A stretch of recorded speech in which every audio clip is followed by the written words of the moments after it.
watching it again for the third time this week. So, and we're live. Well, way to start. sorry everybody. It's just the way that the stream transitions. It transitions, and then it's just yes, I started work. It's like perfectly timed.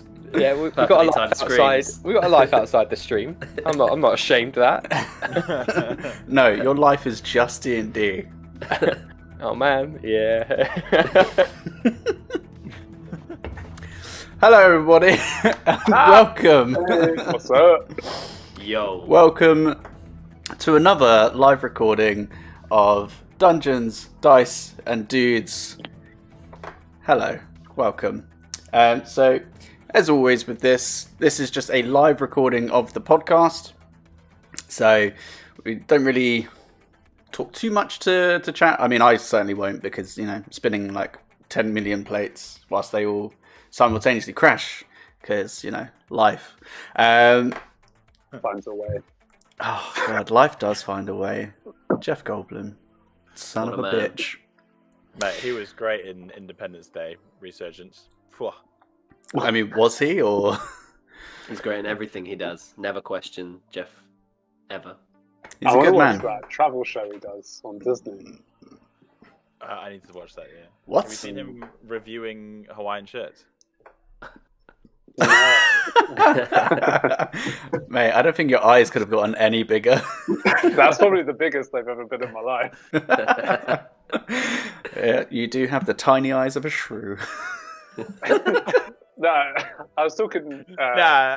to this. Nah. I was talking about this with Gemma earlier, and she says I have big eyes, but they're just never open. Mm. So, Wow. Cool story. well, that really killed the conversation. Wow, that's amazing. Yeah. Cool, man. So, to anybody that is joining for the first time, we are on this is episode 14. Yes. Correct. Yep. So this is episode 14, but in our campaign, as we were playing this before we started recording it, this is actually session 33. Yes. So if you want to, you can start watching from here, or if you go onto Spotify, what can they do, Si? Oh fuck! I wasn't expecting first. So, if you wanted to catch up on any of the previous episodes, you can search Dungeons, Dice, and Dudes, DDandD, or my name, depending on what format you're on. But I'm not going to say my name, so find a better way to do it. But you can listen to us on Apple Podcasts, Breaker, Google Podcasts, Overcast, Radio Public, Spotify, and I always want to say copy RSS. That's not a platform. Anchor as well. You can find us on Anchor.fm, and there you can listen to podcasts, and it's a great way to distribute your podcasts. That's not an ad, but please sponsor us. Anchor. Some free advice. And whilst we are recording on Twitch, obviously we have the VODs, which have a video element to it, and we keep them in a certain place, though the name of it escapes me. George, could you possibly refresh my mind on that one? Hey, did you know in 2019 more than 500 hours of video content were uploaded to YouTube servers every minute? Whoa. I bet you didn't. Well, we're going to add another 4 hours per fortnight to that count via YouTube by searching Dungeons, Dice, and Dudes, subscribing, hitting that bell, liking, commenting, whatever you fancy. But yes, search Dungeons, Dice, and Dudes on YouTube. Mate, that was Yeah. that was amazing. A little I bit hadn't of rehearsed that. education as well. I like that. Got That's to give it hot. to the kids. They're hungry. No, I think most of us are in England, actually.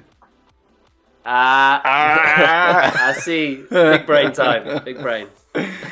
But, sometimes, there's a lot of Dungeons and Dragons out there. I understand that. But maybe you want a fresh take on it. Maybe you want to, really break it down. Danilo, you're a smart guy. You know anything like that? Yeah, I do. If I might backseat stream master for a second, and do we want to do Tim's socials before we do a third party? Nah, that's fine. All right. Mate, look, Fuck that guy. we've got a podcasting network. Oh, okay. It's very similar to Weekly Planet and their sister podcast, Big Sandwich. I think that is it. I don't know. Also not sponsored, I presume. Nah, me and Mr. No. Sunday just go way back. Well, in which case then, apologies. And yeah, I'll take this opportunity to say everybody listen to thinkingcritically.co.uk, a D&D discussion podcast where we deep dive single word topics or ideas within the D&D and wider TTRPG framework. Thank you. Now, if you, as Danilo is kind of having like a wrap up, if you have any questions for him about the podcast or anything like that, please feel free to fire them his way, either on his socials or in the chat right now. Thank you. Yeah, please do. But you'd have to do that quite possibly on like some form of a social media network. Tim, how could people do that? I'm intrigued myself. May I just say that our professionalism just oodles professionalism so much. But so if you're a fan of Twitter and like the old tweeting, you can find us on Dungeons_Dudes, where we'll post lots of fun memes, interact there a lot with other creators as well. But if you're into more memes, you want to see the trailers that come out that we've been doing for a few weeks now, you can also find us on Instagram under Dungeons, Dice, and Dudes. Yeah, those are our main two at the moment. We did try Reddit, but it was scary, so I didn't bother with that. So yeah, those are our two main ones. Nice. Well, I think that takes care of most of the, I don't know, like admin-esque work. Unless anybody's got anything else that they want to plug, mention. Harley Quinn, the animated show, is really good. You know, if you want to check that out. Not as good as Always Sunny. No.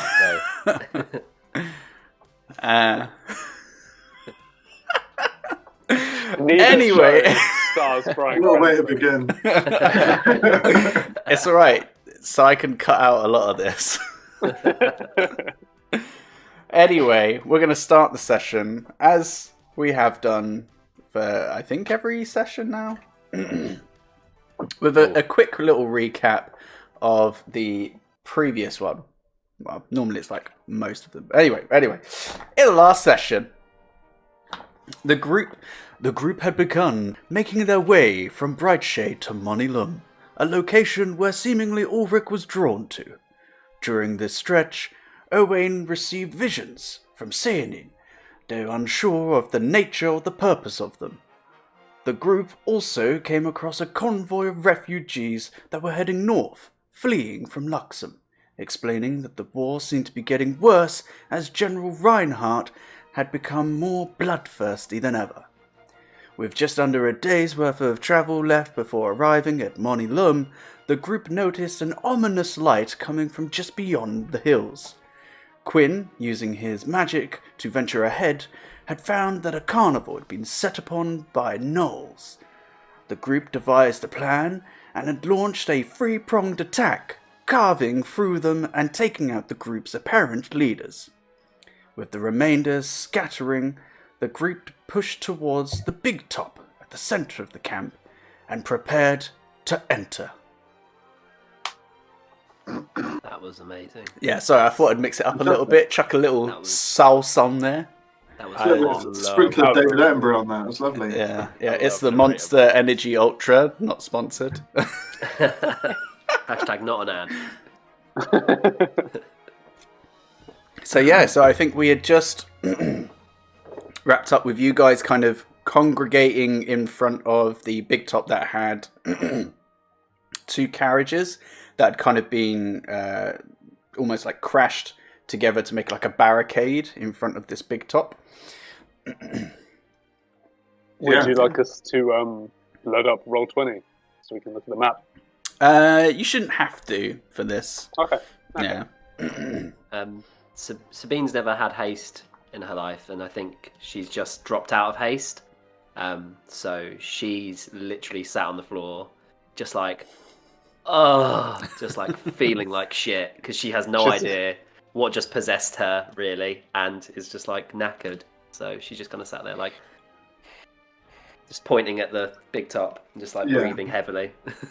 I think Ulysses, having carved into a bunch of folks, is still pretty amped. He's like, right, let's get in there. And he would head over and begin trying to yank apart the smashed up carts. Yeah. Make a strength check for me. Actually, let's go athletics. I just want to interrupt and say Owen's going to help you out, so I want to take advantage. I would roll advantage, but I rolled a nat 20. So I don't think I can do better than that.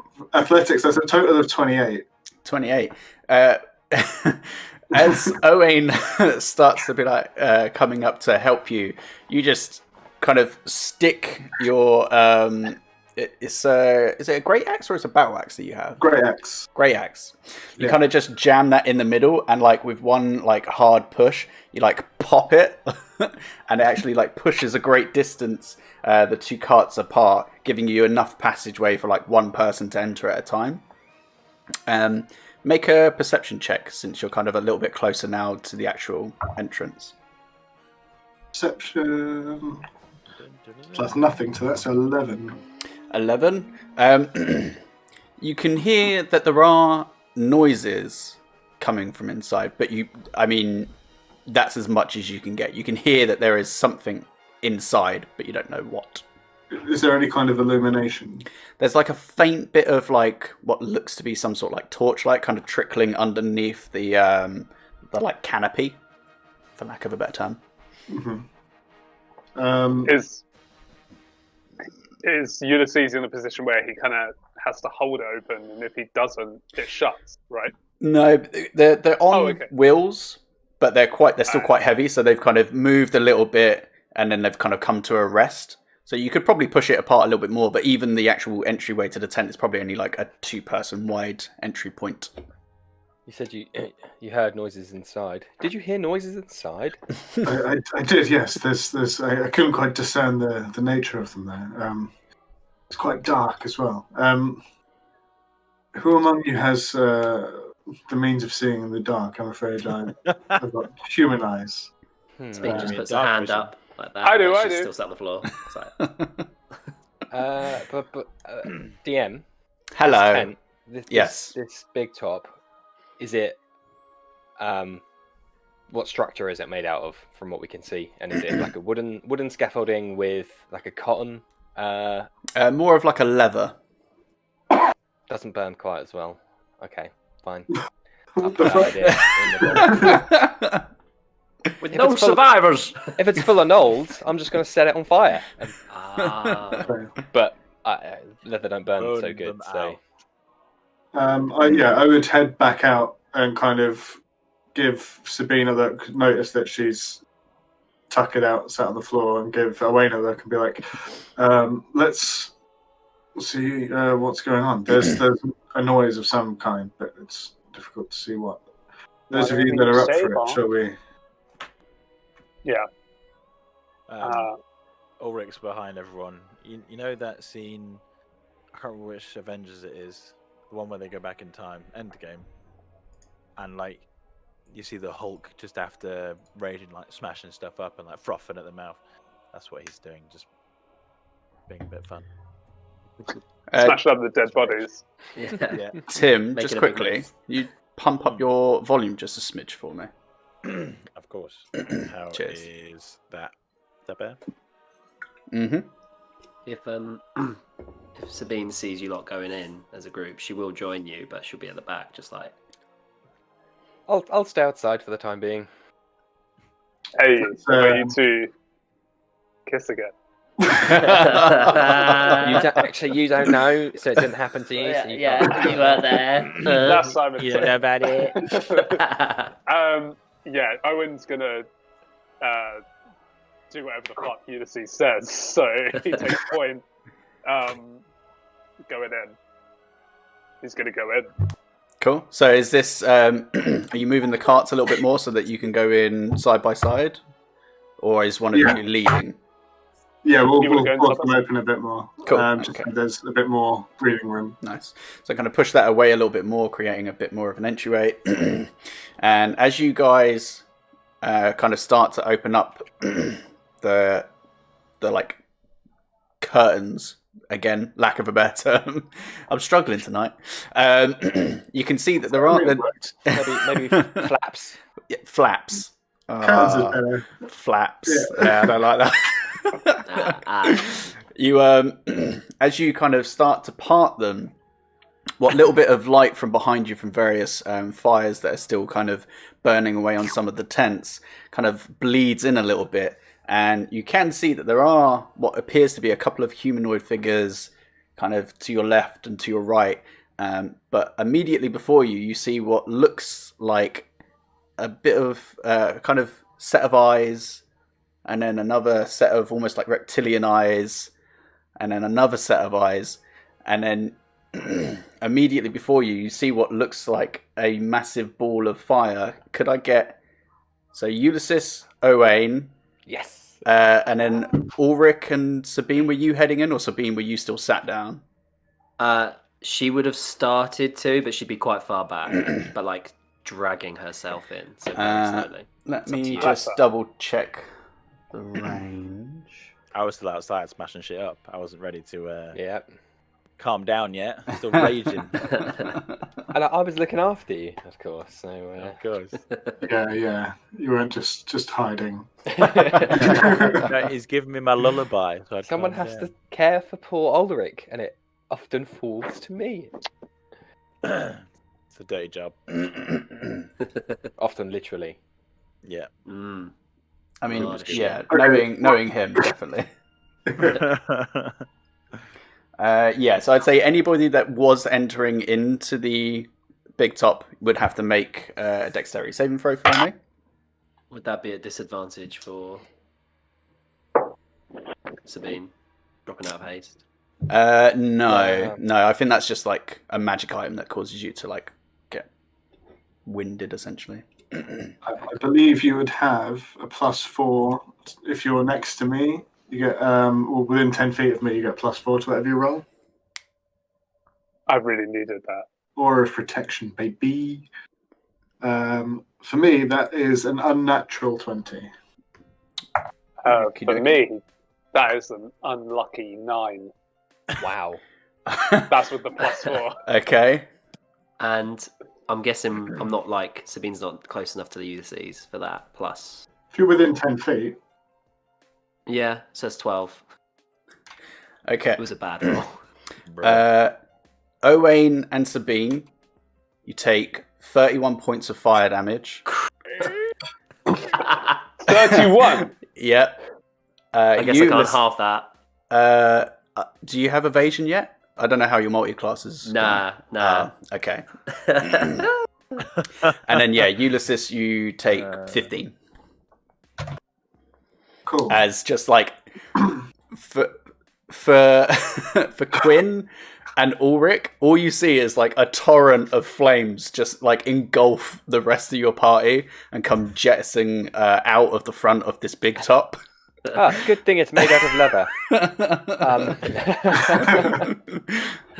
So, how's Owain looking? Could be doing better. It's not mission critical. Okay, I'm going to reach over and pump 5 hit points into him with lay on hands. Pump it up. Ulrich turns Sayonine, to thanks you. Ulrich turns to Quinn and says, "It looks like someone's got bad gas." Jesus. Danilo's I'm laughing. sure Quinn loved that.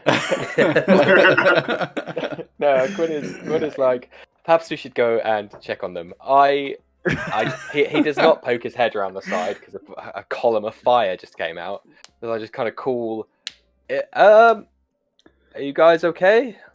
No. Not the welcome I was hoping for. No. Be on alert, I suppose. This not the most welcoming environment. And I'll pull out my great axe because I didn't like that. As you guys are all kind of like conversing in just in general, you do hear a voice kind of shout out from deeper within. It says, hello, friend or foe? Well, it depends whether you're a gnoll. Well, I mean, I looked in the mirror this morning and I wasn't, so I don't think I'm a gnoll. Good enough for me, friend. Okay. Was that you? No, just give me 2 seconds. Easy girl, easy girl. You can hear like a snarling and like a hissing noise. And eventually you kind of hear it like subside a little. It's like, okay. You could come in, but no sudden movements. Would probably best for you. Okay, I'll follow that advice. Yeah. Slowly make my way. Owen still has his warhammer in hand. Yeah, same. I'd like to try and like walk in such a way that I'm like protecting our lane. Like if another torrent of flame comes, that I would take the brunt of it. Thanks, Dad. Do Ulrick and Quinn hear that command? Yeah, you can hear that like noise, like because other than what you guys are doing right now, all you can really hear in the surrounding area is just like the slight crackling of various fires and kind of like a couple of moans and groans every now and again. Oh yeah. Sabine's Yes, following in exactly with, that. Oh no. Sabine's following in with like dagger out, like along one side, and then crossbow over the top of it. Like she just got like nuked, so she's pissed, but cautiously stepping forwards. So as you start to enter, you do see that there is a bit more kind of illumination happening in the room as these kind of various globules of light start to appear and actually light up the immediate vicinity around the entrance. And immediately before you, kind of heads, all three of them starting to kind of bow down a little bit. You see this large kind of beast with an almost like reptilian-like head, one that's more of like a lion, and another one that's got these kind of almost like ram's horns. And you see it kind of like start to back away. And he's like, easy girl. I'm sure these lovely people have actually probably done us a favour. Sorry about that. We kind of just told her to breathe on anything that came in. So, you know. Understandable. Sorry. Yeah. But Seems fair. is it safe out there? There was quite a few of them. It is now, thanks to It us. is now. Yeah, the surviving ones fled. The seemingly important ones were destroyed. Ah, well, that is just lovely to hear. Rotten bastards, those ones. Yes. Yeah. Yeah, they do smell a bit. Well, yes, Yeah, I mean, cool. I've never been that close, but you know. Well, Especially they're in So, it. like, what is this then? Are you like, what is this big tent? Sorry, she's still like a bit concussed, fireballed. Getting closer, what does this person look like? well, the gentleman before you is of a seemingly male gender, kind of a slim build, almost like an orangey kind of reddish colour skin, with a slight glow to it, quite long, kind of puffy red hair. They have like a red and orange paisley waistcoat, a pork pie hat with a series of multicoloured long feathers sticking out at the top of it, kind of pressed pants that are bunched a little towards the bottom, and despite someone that seems to be in danger, rather positive demeanour. Chipper. Yeah, oddly so. I mean, you would be being inside the tent, not being Yeah. Not being fine. Noel kebabbed outside. Are you the purveyor of this circus? I am what you would say the leader of this troop. I am Randolph Buffkin. Lovely to meet you all. One more time. Randolph Buffkin. Buffkin. Buffkin. Lovely Also, to meet you. Can you clarify for me what a pork pie hat is? Eve's asked it in the chat, and I'm also not sure. Pork pie hat is very similar to the hat that Heisenberg wears in Breaking Bad. I see. There Okay. you go. Kind of like domed top, like curved up rim. Yeah. Oh yeah. Very tight. Yeah. Tight hat. Toit. Toy. Oh, It's like a Victorian-esque. Yeah. Yeah. But yes, this is my troupe. We belong to a collective, and this is Randolph's Fantasia. Business of entertainment.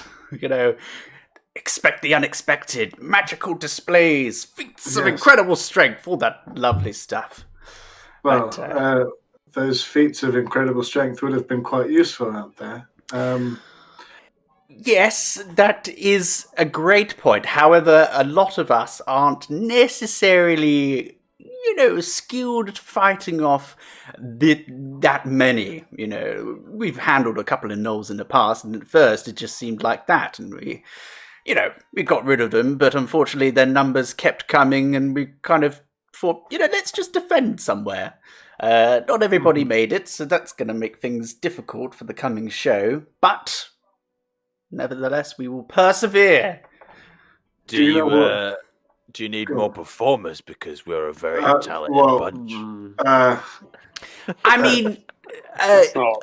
you're a big fellow, and I'm sure that there is lots that you can do, but I need performers, like my man here, and he kind of gestures over to quite a large, thick, veiny,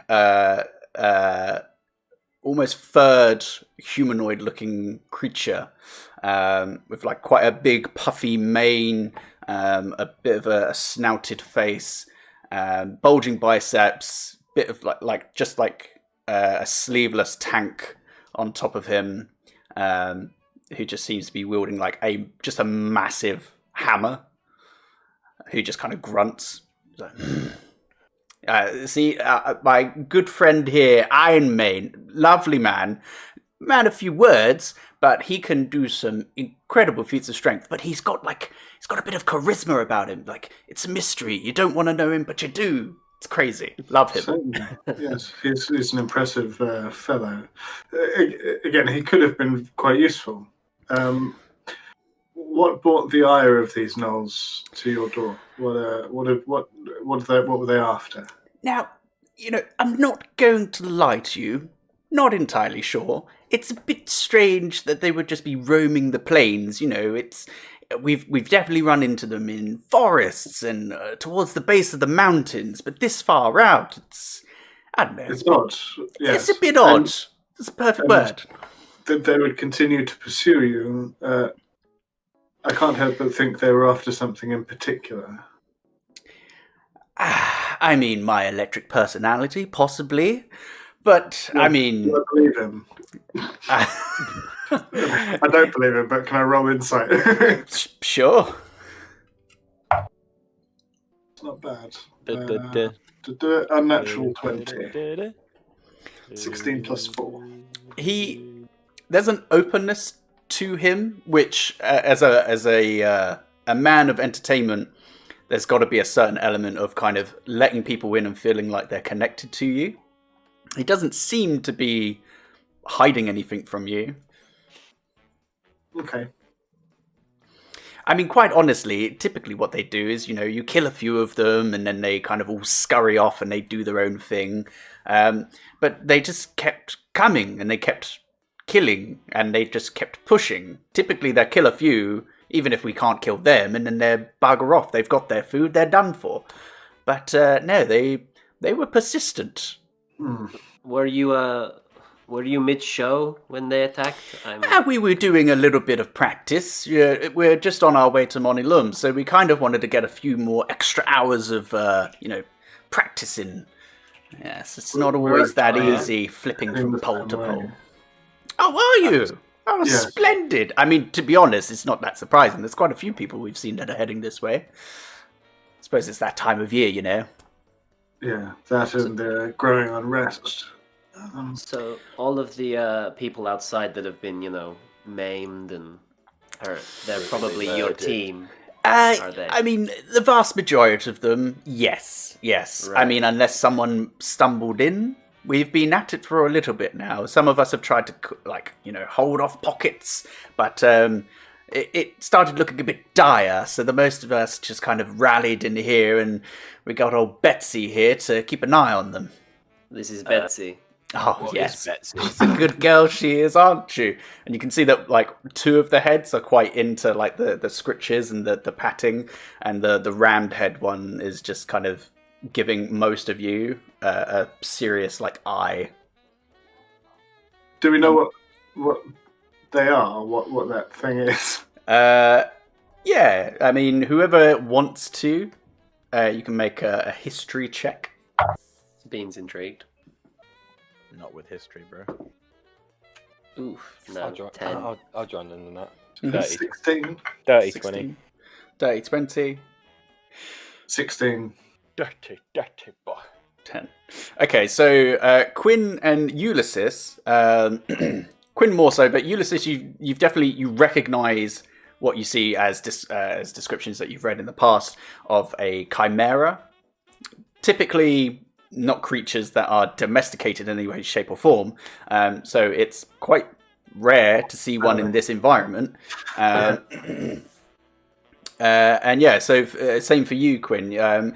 Typically, though, not known to be native to this continent. So yeah, you can probably assume that they aren't necessarily from around here. Okay.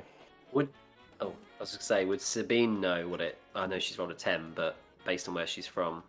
No, not from where you're from. Not your neck of the woods. No worries. Sabine would like to actually leave the tent and go and check on that one possible survivor from when we first entered the camp, one that was getting stabbed by a Null. Yeah. We could deal with that in a minute, but yeah, she just leaves. Sure thing. I would like to go on. Oh no, I was just going to start some dialogue just in case. I was like, Yeah, I was going to turn to Ulrick and just say, are you serious about wanting to volunteer as part of the show? Because I'm sure someone in his need would be willing to make an exception or accommodate somebody with your ailment. Well, no, not really. It was more of having a bit of fun. I wanted to know what it was like to be in a circus for a few minutes, but I've got shit to do.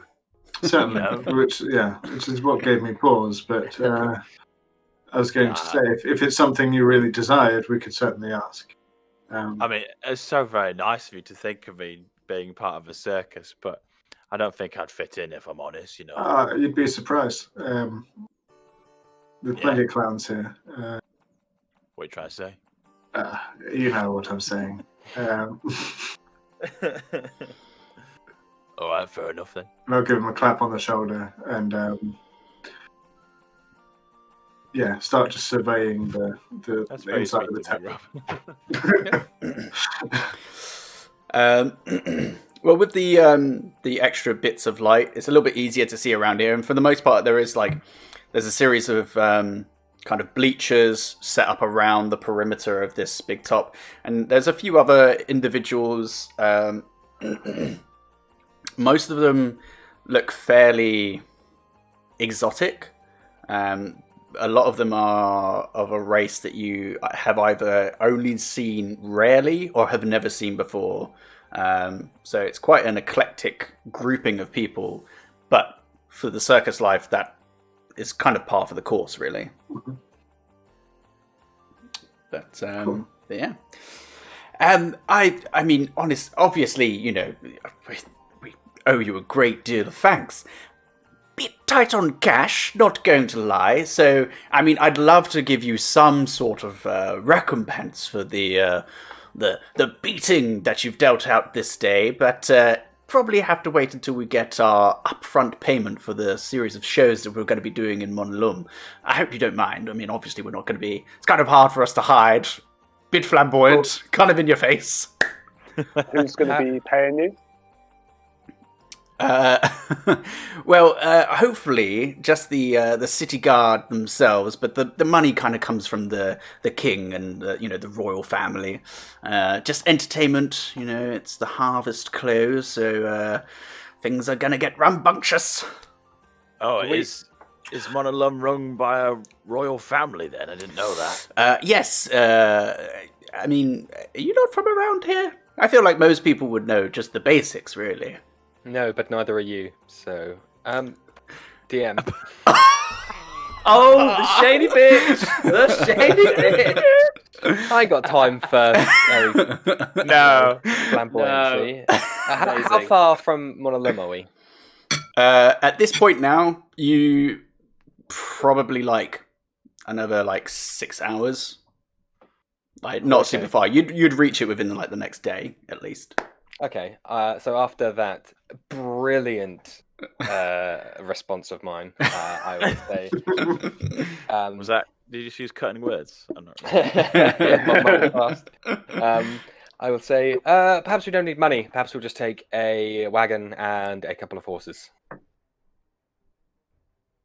I imagine you don't need them all now.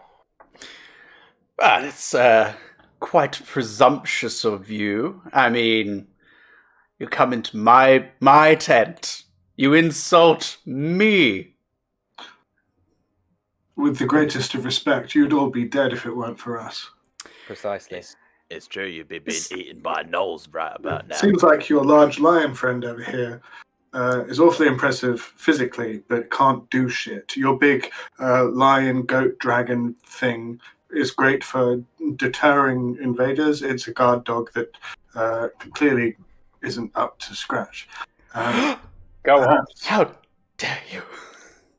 Perhaps gold isn't what we're in need of. You say you owe us. You're quite right. My friend's request is not out of the question, don't you say? You can make a persuasion check because you're all kind of coming off as add on. assholes right now. Add on season tickets for the show as well. Just Yeah, VIP, front row, and +1s. I want the whole deal. I want a box seat, my own box. Yeah, get us a box. Yeah. Persuasion is 19. I mean, even if you are brutes, I suppose you have a point, I suppose. I'll see what I can wrangle up after, I have to go through the dead bodies of fellow practitioners. Honestly. Yes, apologies for your loss. It's a sad seems day. like a real hard time, mate. Yeah. You wound us by undermining the great toll we've taken in one breath, shortly after speaking so highly of us as heroes. I mean, I'm all about paying you all, but if you're going to come in here and start insulting people that you've just saved, I'm just going to say, you've got some weird ethics. No insults were thrown. I'm only for evidence. Of course. And also, you speak of feats of strength, and you put on quite the show from the look of it, but you appear to be charlatans if you cannot defend yourselves. Who's Charlotte? Okay, I see what's going on here. Let's just get your stuff and get you lot out of here, because clearly, bad people. Lot of bad energy from you lot. I just find it insulting that you would present yourselves as mighty warriors and yet not rise to the occasion. Oh, don't get me wrong. We're performers. He could do great feats of strength. That doesn't necessarily mean that he could take on a bunch of gnolls. That's your thing. Okay, he could take on one, and that and he then did. Another, and then another, much as we did. Okay. Let's get you a wagon so you lot can fuck off, eh? Come on, Betsy. And you just see it kind of sit upright, and it's a fairly imposing figure. And as it kind of trails behind him, all three heads kind of glare directly at you, Ulysses. And I'll stare right back. This thing looks like a really good fun. And all the other kind of people in the tent start to kind of slowly make their way out. None of them particularly keen on your presence now. But they go off. They start trying to find your things. George, you said that you wanted to go find... Before this, the shade match started. Sorry, I just turned my lights back on. Sabine wanted to go ahead and go back to those two possible survivors. Well, one possible survivor from the front of the camp when she entered earlier, last time. Mm-hmm. Just see if they're alive. As you make your way over, you can see that they are in somewhat of a embrace. But after kind of like checking them, there doesn't appear to be any signs of life from either of them. That's really cute. Sabine's just like, shit. And she'll wander back over to the big top and find Owain and just... I don't know what kind of like abilities you've got when it comes to healing and stuff, but there's two over there. I don't know if you could take a look at them. It would be my genuine pleasure. And she'll guide you over to him. She has no idea what you can do. She's assuming you could probably bring people back, but I do the Birdman gif of just rubbing my hands. What can I do? How far gone are they? Because I can either do cure wounds or spare the dying if they're down. If they're down bad. Make a medicine check. Ooh. Pardon me. 14. 14. Giving them a once over, looking at the amount of wounds that they have and the amount of blood loss, there doesn't appear to be any signs of life. And with the amount of time that's passed, you probably feel confident that you would have to use a fairly large spell if you wanted to bring these people back.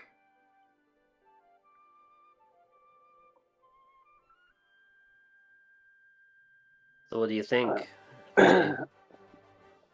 I'll try. Yeah, if they're. I mean, if you can't do anything for him, it's fine. Just, curious. Yeah. These guys are a little bit too far gone. If only we got here sooner, Well, Yeah. you could always say some nice words over them. May help them rest in peace. You hear Ulrich's voice echo over the camp. He's playing on my mind. It's teleporting all over the place. It's amazing. Yeah. May your guidance towards the Seldarine be more peaceful than your walk on this earth. And I close their eyes. Nice. Dab. Dabbing on One the bodies. like is one respect. Oh, and I press F. Yeah. Pay your respects. F. Left in the chat. That's boys. Yeah. Yeah, and it's quite nice. It is slightly sombering, just seeing the two people kind of their last moments being just clinging to one another, and you can see as the dawn starts to come, you can see various bodies that seem to be littering the ground. There are an almost equal number of gnolls to more regular humanoid-looking people. But yeah, there certainly seems to be a fight of quite some time that happened here. Sabine, you actually notice Owain looking really down. Because for context, this is the first time he hasn't been able to help people. Usually the situations he's in when someone's hurt are a little bit more controlled. So this is actually the first real instance of people being harmed that he's actually experienced. So he's quite in his feelings, to put it that way. His cherry. Weirdly, Sabine is also, like, not normally kind of perturbed by this kind of thing. She's normally rifling the bodies already and looking for loose change and trinkets, but for some reason this is affecting her more than usual, and she kind of just clocks that you're feeling, and she's like, "Yeah, this is a bit fucked up, right?" Shall we kiss? So she lands a headbutt on your forehead.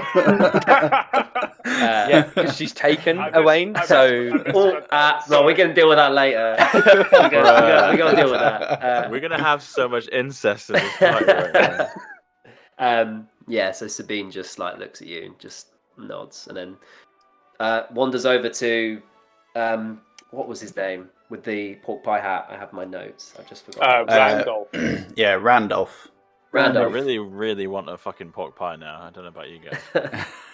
I just want it for the jelly. Hey, I've got one. It's great. We actually got a pork pie. Yeah. Nice. Don't wear a pork pie on your head like a pork pie hat. I don't know. I That mean, looked technically, good. if you put it on your head, would it then become a pork pie hat? He's right, you know. Oh, mate, I'm blown away here. That's science right there. Yeah, Sabine just wants to let him know there's two more over there, just in a polite kind of way.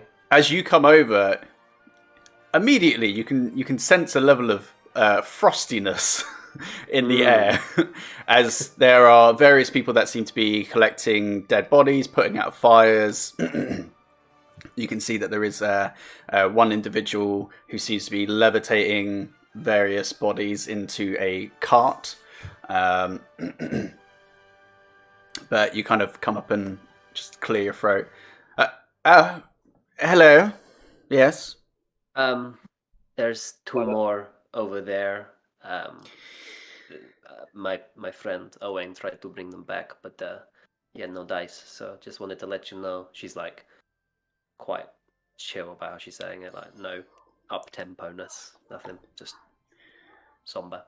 Well, thank you for letting us know. I would say that you've got a damn sight more respect than the rest of your troop.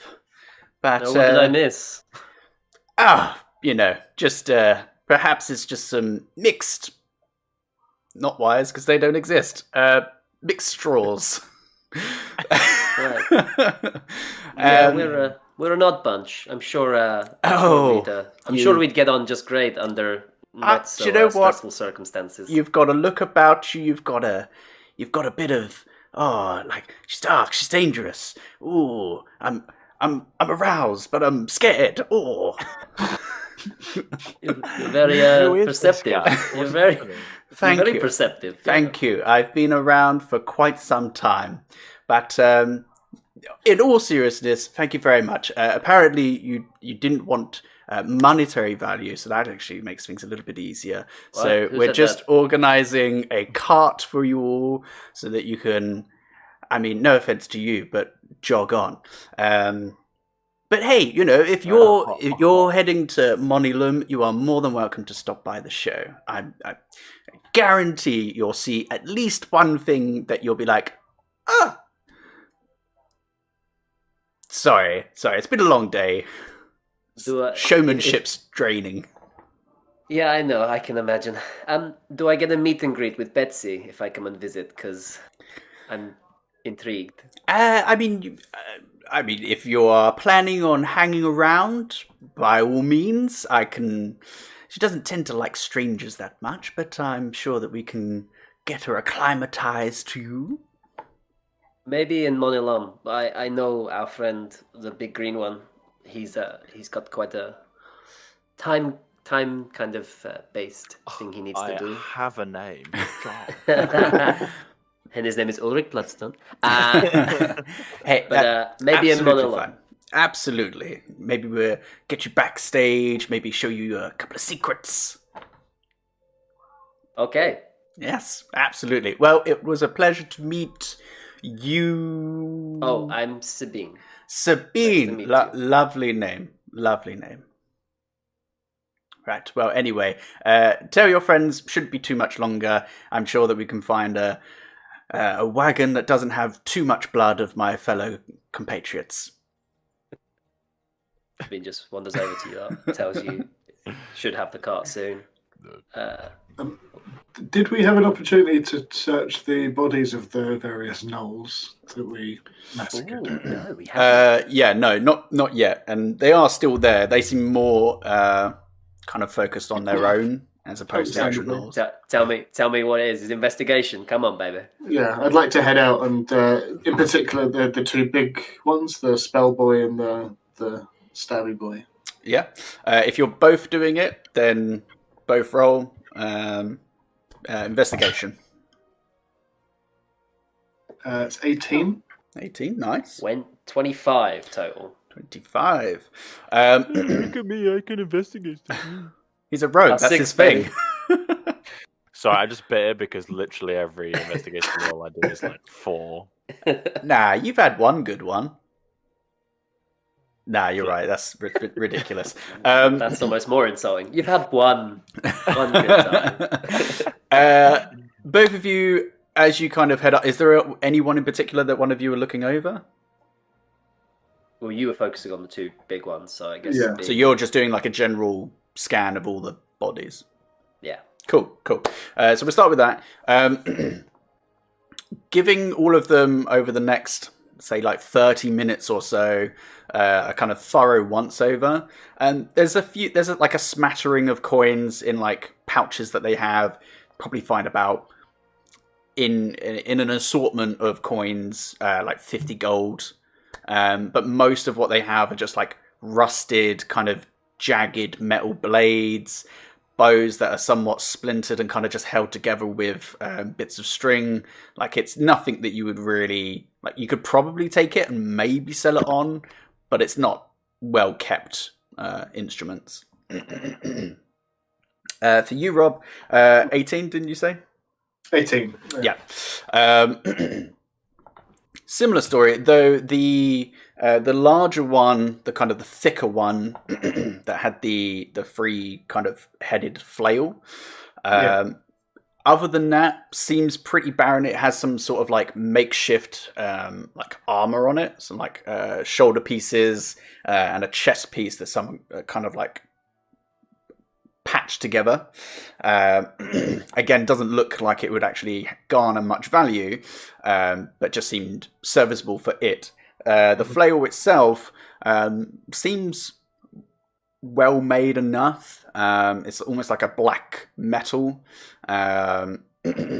quite sharp, bit of heft to it as well. The other gnoll, this one has a couple of pouches on it that if you open it up, there seem to be some ingredients in there. Not entirely sure what they kind of pertain to. And then a staff that looks like just like a gnarled piece of like wood, but kind of encrusted through it and kind of jutting out at various places is this almost like orangey kind of crystal. It's a bit kind of duller now, though there are little fragments here or there that still seem to be a bit more vibrant. Okay. I'd like to take the flail and the staff, and the pouches of ingredients, and see if they're any use to Quinn. Yeah, the armor that the bigger one was wearing doesn't like. It looks like it's kind of hodgepodge, right? It's kind of stuff that he's put together for him. Yeah. Cool. So it wouldn't necessarily aid me in any way. No. You could probably use it and like tear it apart and use it as materials, but as an actual suitable piece of armor, what you've got is probably better than what he adds. Yeah. Cool. So I'll take the component pouches, the flail, and the staff. Nice. All that stuff that you just said is that in my eyeline as well? Yeah, I'd say that most of you are you're just in that central area just in front of the big top at this moment in time, and there's a little bit of a berth around you. Okay. What if Owen can see that orange crystal thing? He's going to go up to it and kind of touch it. That's not what we want to see in the morning, is it? I've got to hand it over. approach it and you start giving it a once over, it does seem familiar. Though on a far smaller scale, it seems similar to the... Jesus. So apologies. Uh, Should have definitely muted. I'm sorry. That's right. It seems similar to the crystals that you had in your vision. I'm gonna take it. Out of curiosity. Okay. Take it off of him. And yeah, similar to what Ulysses saw, the vast majority of them seem to be kind of, although orange in nature, have like a little bit of a duller look to them, but there are still a couple that seem a bit more vibrant. As Owain's kind of taking an interest in it, I would ask, do you have an idea of what this is? It's quite unique. I don't know what it is, but as odd as this may sound, it seems familiar. Perhaps our friend may have a means of ascertaining its power. The wizard. Maybe I should. This thing's pretty cool. And I'll hold up the flail and give it a little wiggle. Ching, ching, ching.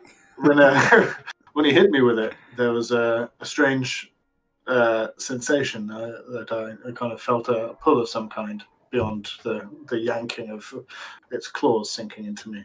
So I'm curious as to whether this holds any arcane properties. If not, it's a cool big black flail that looks like it would really do some damage. It looks a lot of fun. I mean, With your rhythm stick. I'd keep it just for. I'd keep it just for the cool factor. But yeah, either way, we'll have to catch up with the. Assuming he doesn't run and hide. Pathetic. Just wait it outside. Just wait it outside. This arrow's being shot at me now.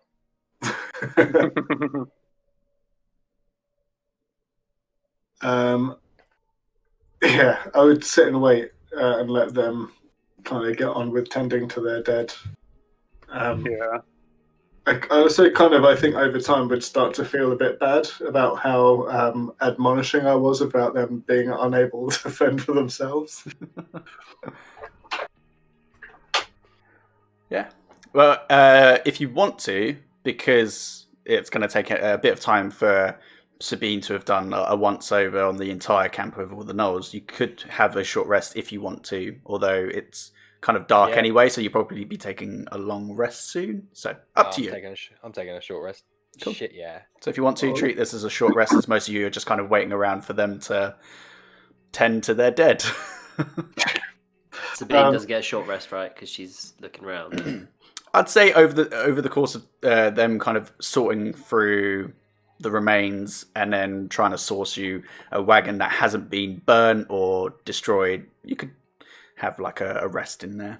I feel it generous. Nice. I would also approach Quinn at some point, and I'd kind of invite Owen to join us and just ask, Quinn, do you have the means of identifying objects?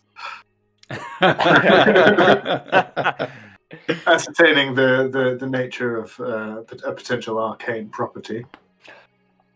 Yes, absolutely. That is very much within my wheelhouse. And I'll just hoist forward the flail, just like, look at this. I like pick it up from like the end, like it's a huge, blooded, gross weapon of destruction. Yeah, there's like bits of like flesh and hair that are still kind of attached to the balls themselves. That's not allowed. Nice. Love that description. Gonna soundbite that for later. Oh, hairy balls. I'm flush with spell slots, so I'm just gonna straight up cast Identify. Whoa! So doing this on the flail, yeah? Yeah. So doesn't appear to be magical. Oh. Yeah. Just a regular flail. Looks gnarly, but it doesn't seem to possess any arcane element to it. Perhaps it was the wielder that had some kind of arcane ability. I'm certain I felt some kind of force when he struck me with it, but there we are. Are you sure it just wasn't in your head, mate? No, I did something, I'm sure. Although... Sometimes I feel things that are just in my head. Maybe Yeah. like that. No, I understand. You have your talking sword or axe or whatever it is. Everything talks to me these days. Yes. It's lovely. Yes. You sweet boy. Thank you, Quinn. And I'll take my flail and go and sit outside the big top and just quietly observe them. DM, I don't know how metagaming this is, but given Quinn's arcane insight and experience with Identify, would he know that Identify isn't 100% foolproof in that there are things that it cannot see? Discern. Yeah. Like, I wouldn't. I would say, especially given your intelligence, I would say that's a fair assumption to make, that you would kind of be able to be like, unlikely, but there is always that slight possibility. Yeah. So before you leave Ulysses, I would say, this spell is limited. So although it is not benignly magical, the possibility exists that there could be some evil, in quotes, function to this. So I would exercise a certain degree of caution.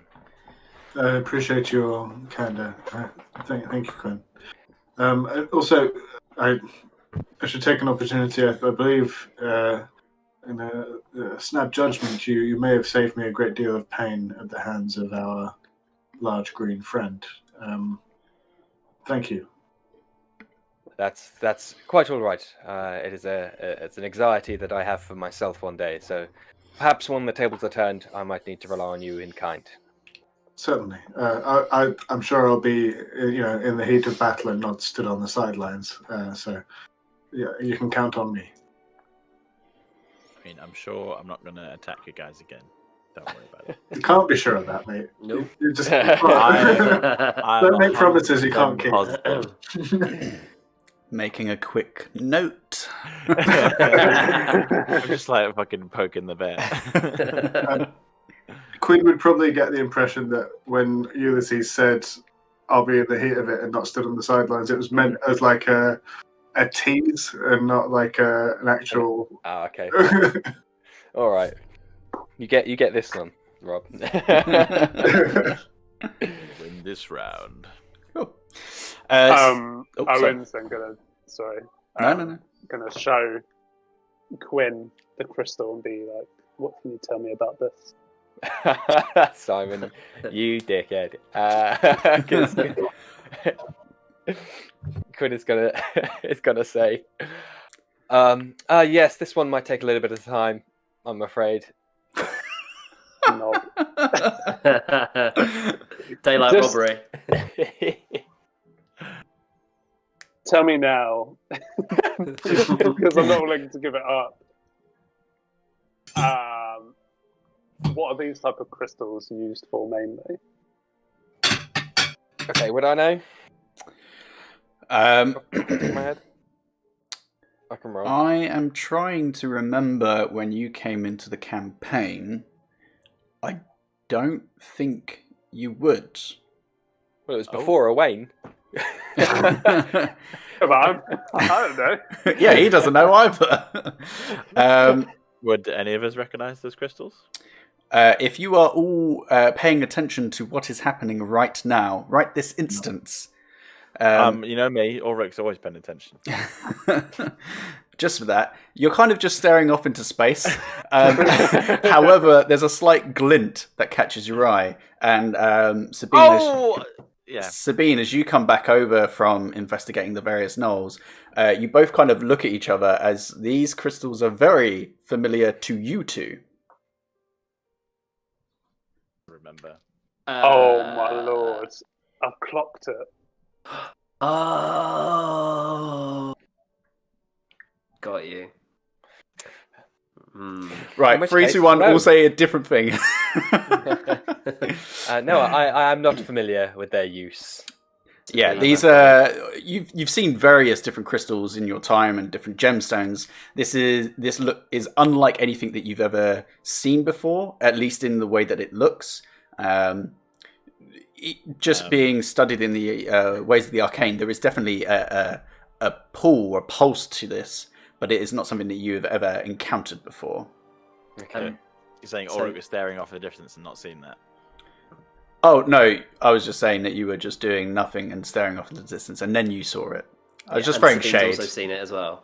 I Yes. guess me and Sabine both turned around and be like, be real careful with those. Yeah, where did you find that? Because that's not good news. Don't put it near a hot flame. I tell you what, put it on the floor and step just a few 100 feet back, possibly. Quinn's fucking back up like a lot. Who's currently holding it? Owain. Oh, okay. Owain. So and Sabine wants to get closer to him. Goes. So the last time I saw one of these, I'm pretty sure it was used to, and she's like within distance to like talk quietly enough so it doesn't like anybody else hear.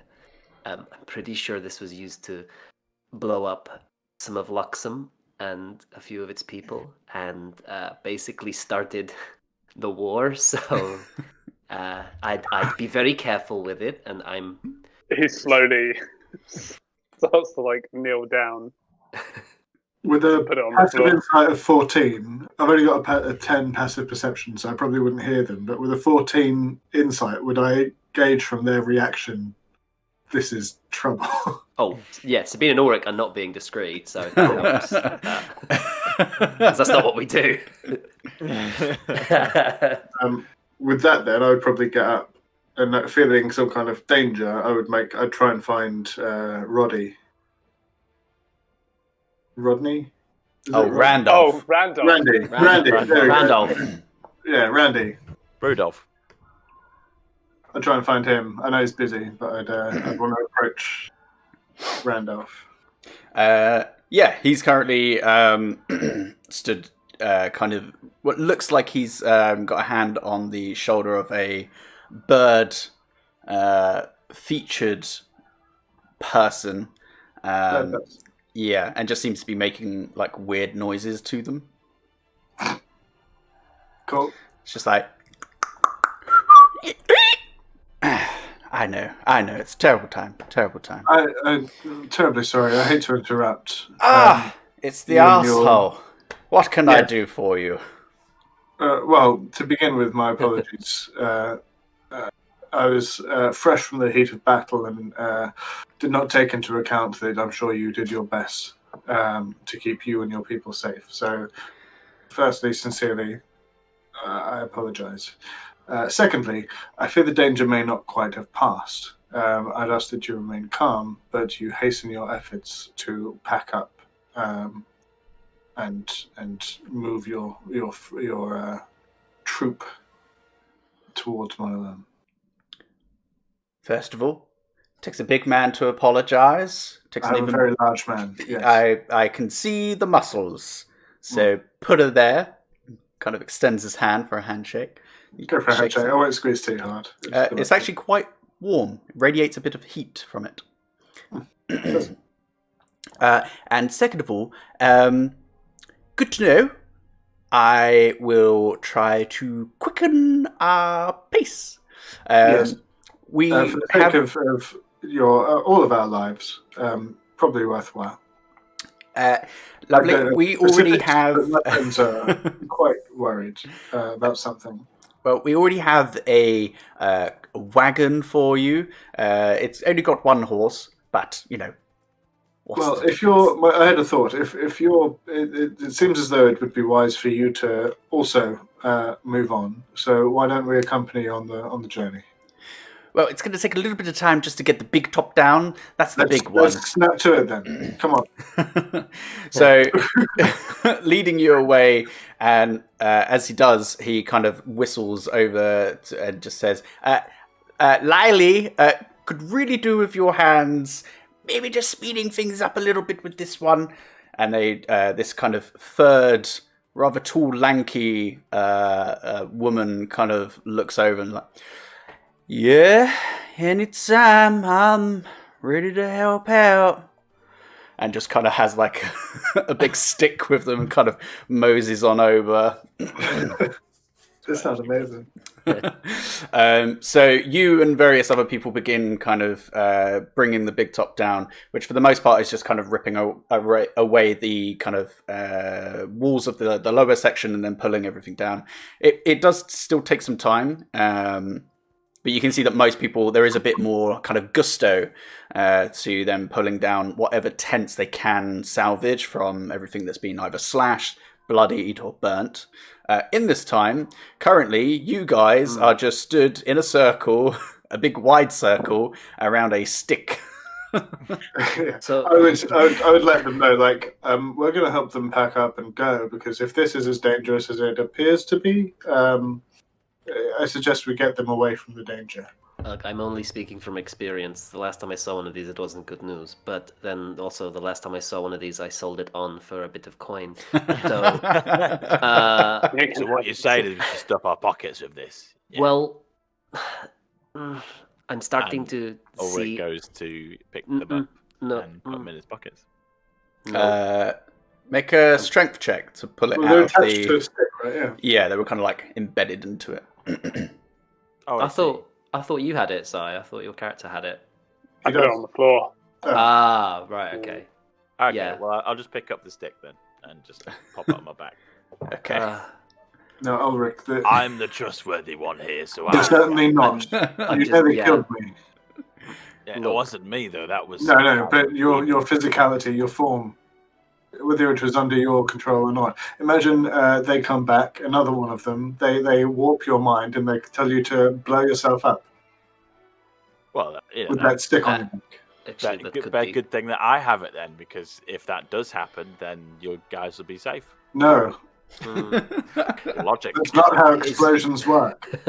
Well, perhaps as someone who stays out of the thick of it, and I shoot a look at Ulysses, I might be best qualified. I mean, do you fine. understand it as well? Like, can you figure Not out what this thing Yet, is? but I hope to one day be able to. You can try and make an Arcana check to glean more about it, but your original one, just to see if you knew what it was, it was just nothing that you'd ever seen before. Yeah. So actually, I'll ask the guys, Ulric and Sabine. I'll say, when you saw this before, what? Tell me what the precise steps were to the issue, the cataclysm. From what I remember, when we were in the square in Luxem, somebody had it, shouted for Terra, as in Terra Soul, and then thrusted in themselves and blew up, and it was a mess. That's all I remember of that occasion. And then we saw another one, didn't we, Ulrich? It was in the chest, if I recall. Shoved Yeah. it in the chest. And I'm pretty sure we thought they were like mining it somewhere nearby in Luxem. It Hmm. all got very, very weird. Bit suspicious. Okie dokie. Yeah. Well, Yeah. Another time that you saw it was specifically inside that In the machine thing. the machine. Yeah, there was another time with this big killing ball thing, which I think is used for mining, had one inside it. okay. So That's the one I sold. so far, How have I done? as long as I don't stab myself with it, we should be okay. Is that I correct? reckon it'll be all right. Yeah. Yeah. Yep. Step back. I tentatively walk forward, and I place just a finger on not one of the gems on the sticky part of it, as in the bit that's a stick, and not the bit that's become sticky since Owain has been touching it. And then I will And then I will just cast Identify again and spell slot willy-nilly this time. I don't want to spend too much time touching it if I don't have to. Yeah. That's what she said. So the staff itself does have a magical essence to it. Just seems to be a +1 staff. Though it seems to be almost tied to the crystals themselves. Like the crystals seem to be imbuing it with some sort of magical force. And it's strange. It doesn't seem to be any particular school of magic. It merely seems to be like an amplification. Like as you concentrate on it, you feel yourself kind of, there's like a pulse of energy into you. Feel like if you were to concentrate on it or use it as some sort of a focus, that's when it would have more of an effect. But there is something to this. You have to probably study it a little bit more to actually find out what its actual purpose is. Okie dokie. Alright, okay. In which case then, I say thank you, Sabine and Ulrick. Your suspicions are very correct. We're dealing with a live element here. I will wrap it in something and put it in a bag. The whole staff, or is it like a walking staff, or is it just like a wand? It's like a walking staff, and then the crystals are towards the top end of it, and they seem to be just jutting out in a few different places, and only some of them seem to be active. I'll say nobody. Don't touch it. I just need to get something, and I'll go and tear and cut off some of the torn tents that they're not really taking because they're torn up to shit. Yeah. I just get enough material that I can bundle the whole thing up. Yeah, if you wish, and I'll put it down the bag of holding and kind of leave it open in the middle of the floor. It's like if you wanted to pop it in there, that'd be fine. Yes, thank you. I will do. So once it's actually, I'll use Mage Hand to wrap it up after I've cast Identify. I don't really want to touch it again, so I'll use Mage Hand to wrap it up and also lift it up and pop it in the bag of holding. Sure. And then hopefully the bag of holding doesn't explode into some messy thing. Otherwise, I'm happy then. Whoever you may keep the bag, Ulysses. I don't think it can come to much harm once it's in there. Well, as it enters the bag of holding, you do hear just almost like a thrumming noise coming from the stick. It doesn't seem to do anything. It just makes that noise as it starts to pass into the bag, and then as it fully enters the bag, you can no longer hear it. What the fuck? Okay, I try and take it out again with my Mage Hand. Thrumming noise continues until it is completely out of the bag, and then it stops. When you say thrumming noise, does it sound like something's charging up? Not charging up, but more just reacting to the magical nature of the bag itself. It's almost like a... Though not that loud. Some bad. Kind of like when you had an old mobile phone, you put it next to a speaker. Yeah. Okay. Perhaps on second thoughts, perhaps maybe it would just be safer just to keep it completely isolated. I mean, my understanding of a bag of holding is limited, but it's not physically here with us if it's in that. I mean, I'm not magical at all, so put it on my back and it'd be dead safe. No. This one doesn't talk. You won't like it. It's not for you. That is fair. Nah, the humming, even if it is just a resonant thing with like it being near other magic items, I'm still not super stoked with that. Saying that, I do a lot of magic, so on second thoughts, Like I said, be She's putting it near you. it's like a tuning fork. Shit, on second thoughts, or maybe Ulrick is the right person to have it. I'll keep how it. about me? I can hold it. I'll keep it for now, and we'll see how it goes. Yeah, no, We I was have never to- going to take it.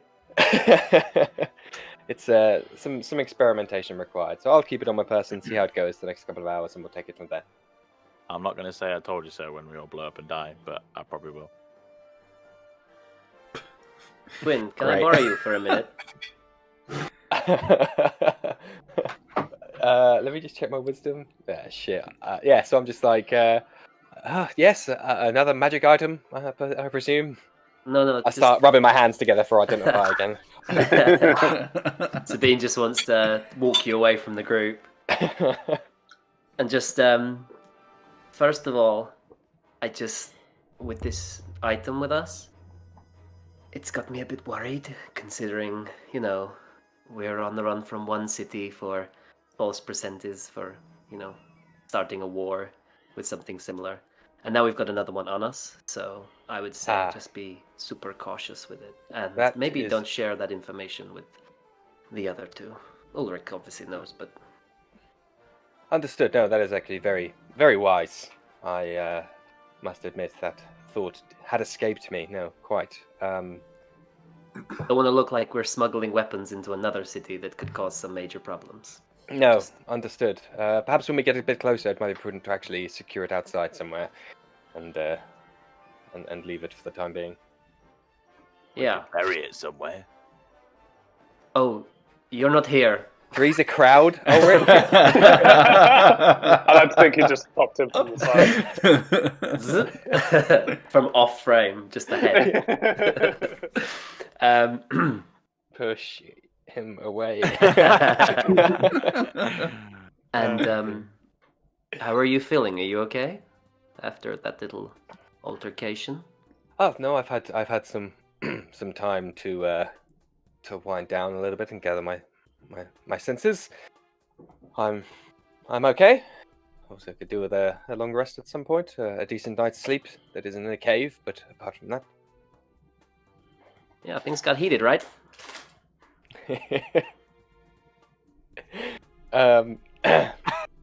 Well, once again, no, I was fortunate enough not to find myself in the fray too much, but certainly with Ulrick, he dude, get a bit dangerous there. Can I insight check him to see if he's kind of avoiding? Don't forget, like, Quinn is super naive. Like, Yeah. when I was when I was getting chirped by Simon's boyfriend from before, I was like, Yes. we're just reading books, right? Yeah, so I mean, you can roll insight, but only Yeah. Quinn, you only have to roll something if you're being untoward. Yeah, no, he is not very charismatic or insightful, so he takes a little bit longer to pick up on these social things. So what did you roll, Sabine? Well, actually, it was shit, so it was a 3. So A 3. that's 2 with a +1. So He's been a bit aloof. Don't know why. okay. Could be intentional. Yeah, could be playing hard to get. You don't know. I can't think of a least thing Quinn to do. It's like engage in games. Well, Sabine reading what she can, will take that at face value and in turn say, well, we killed some fucking gnolls in amazing style back there. Like, that was teamwork, right? I guess. Yes, it Teamwork. it worked out rather well. I'm quite happy we all made it through unscathed. Yeah, it's good teamwork. Did really good. And the sexual tension in this hill. So yeah. I hope you don't mind me, of course, casting that spell on you that hopefully had some effect. Yeah, no, it did. I felt like I could, just fuck shit up even quicker. So the more the merrier. You got lots to go around. I'm here for it. Talking of lots to go around, George, Sabine's character, does she look like the model and the image you sent earlier on? And by that I mean stacked. The illustration, yes, yeah. Okay. You definitely see Quinn's eyes, just micro expression, just flip down a couple of times during that conversation. Okay, now that she's seen that, it's just us two, and like this is very weird for him. So he's like, He almost got like neck strain from like. I've put the staff down my shirt, so it's just keeping me up. Seeing this, Sabine just goes to reach for her dagger and just goes, the last person that, got close, yeah, I had to kill him, so just heads up on that one. That's hot. Okay. Anyone else really hard right now? Or just And she isn't gonna wait for a response from you, and just turn around, walk off. Quinn is literally left there like, and and then for whatever reason I have to walk in the same direction as you. We're doing that, like, no, Kind of catch up to each other, and please, like, if you- Walking together, but not walking together. yeah, no, it's you go left, I'll go right. yes, Kinda like, yeah, top. Yes, we'll meet. Yep. yeah. There was something over here. Oh, nice. That was hot. oh, it's spicy. So after a couple of hours or so, the the sun kind of, there's like an orange glow in the sky itself. Randolph comes back to you and kind of dusts his hands off. Well, I think that's as much as we're going to be able to get together. So I suppose if we're just pushing on, let's mount up. Let's have at it. Beasties. Yes, where's I like our to farm? think when he says that, Quinn looks at Sabine. God's sake. No, he's not quite there yet. No. He kind of motions to you guys a wagon for yourselves. It does have like a covered roof. It's like one of those, like it's got a wooden structure to it with like various decorations on it, like that kind of green and yellow paint, almost like hopefully it's not a derogatory term, but like gypsy-esque design to it. And yeah, but there is like blood splatters like across it, so it's okay. The inside is a bit ransacked. I have to just say what Bertie put in the chat, which is roll for all male gangbang check. Hey, It's where man, Sabine's stealth look. comes in really handy. this is flipping why we've got like a 90-10% split with our fucking viewership. Try 95. We got a demo. What do you say? But yeah, Randolph is just like, well, yes, this is probably as good as we're gonna get, but hey ho, it should fit you all in. Probably a damn sight better than walking everywhere. Poor feet. Certainly. Yeah, it's Indeed. not been that great. And I thank you for your for putting this together amongst everything else you've been doing. I've seen that you've been quite busy. That's all right. The life of a traveller is that of one that adapts. So, So yeah. this cannot have been easy, at least not on this scale. I cannot speak for the rest of my traveling companions, but once we reach Monolum, if there's anything you're in need of, in particular, that we may be able to assist with, you need only but ask. Well, that is, this is kind of more the dialogue that I was expecting. Typically heroes, they save, you have a bit of to and fro, and then you kind of part Of course, ways. you understand where I was coming from. You see a big, strong boy, and you think, why wasn't he fighting alongside us? I would have relished the opportunity to have seen him wield that hammer. It was impressive. If we had known that you were out there, we would have jumped in. Unfortunately, death. You didn't and see the big destruction. flashes of light, and I suppose you were indoors. Yeah, okay. Yeah, well, they had a magic user with them that was casting all sorts of spells. We kind of just thought it was more of that. Yes, he was. It's in the past. Who cares? It is. Right, But let's yeah, get Randolph. Much to Ulysses' point, if I can still get that meet and greet with Betsy, that would be great when we're in Monolum. I will do what I can, pull some strings with... Oh, wait, I'm the boss. Lovely stuff. Anyway, let's get going. And he, most of them, you can see that there are various wagons, and there is one larger one that seems to have the bulk of the big top kind of put onto it. And he hops onto that one with Iron Mane, and they all begin to head off in almost like a triangle formation with you guys towards the rear. And you begin making your way to Monilum. So at this point now, I'd say it's probably like 6 o'clock in the morning. So you haven't had a long rest. So until you guys do, I'd probably say at this point now you're probably getting into the territory of like having a point of exhaustion. So Can we sleep on the wagon? Yeah. I mean, whoever isn't in the front driving can. Whoever is driving would suffer a point of exhaustion because you're pushing all the way through the night. I'll drive. Yeah, I ain't driving. I'll drive. Okay. Quinn don't drive. Quinn don't fight. Quinn don't drive. So Those are Quinn's rules. So there is 3 of you in the back of this, and there would be one person up front with Quinn, but whoever that is would still be able to kind of get some sleep. With Ulysses, yeah. yeah. Sabine will go up front with Ulysses. So still feeling the sleep. rush of battle kind of pulsing through you.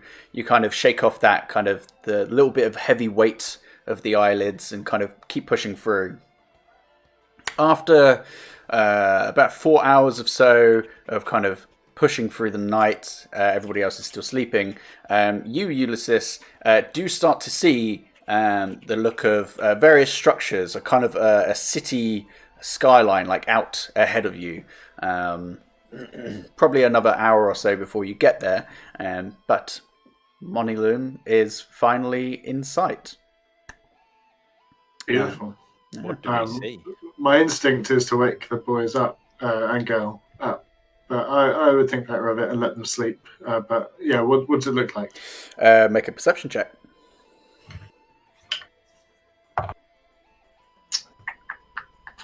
Perception. Oh, it's plus nothing. 14. 14.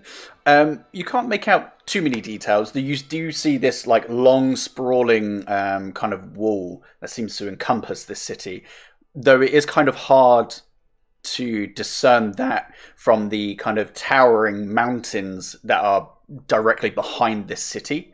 You can see that there are various plumes of smoke drifting up from this city itself, though that is about as much as you can make out from this distance.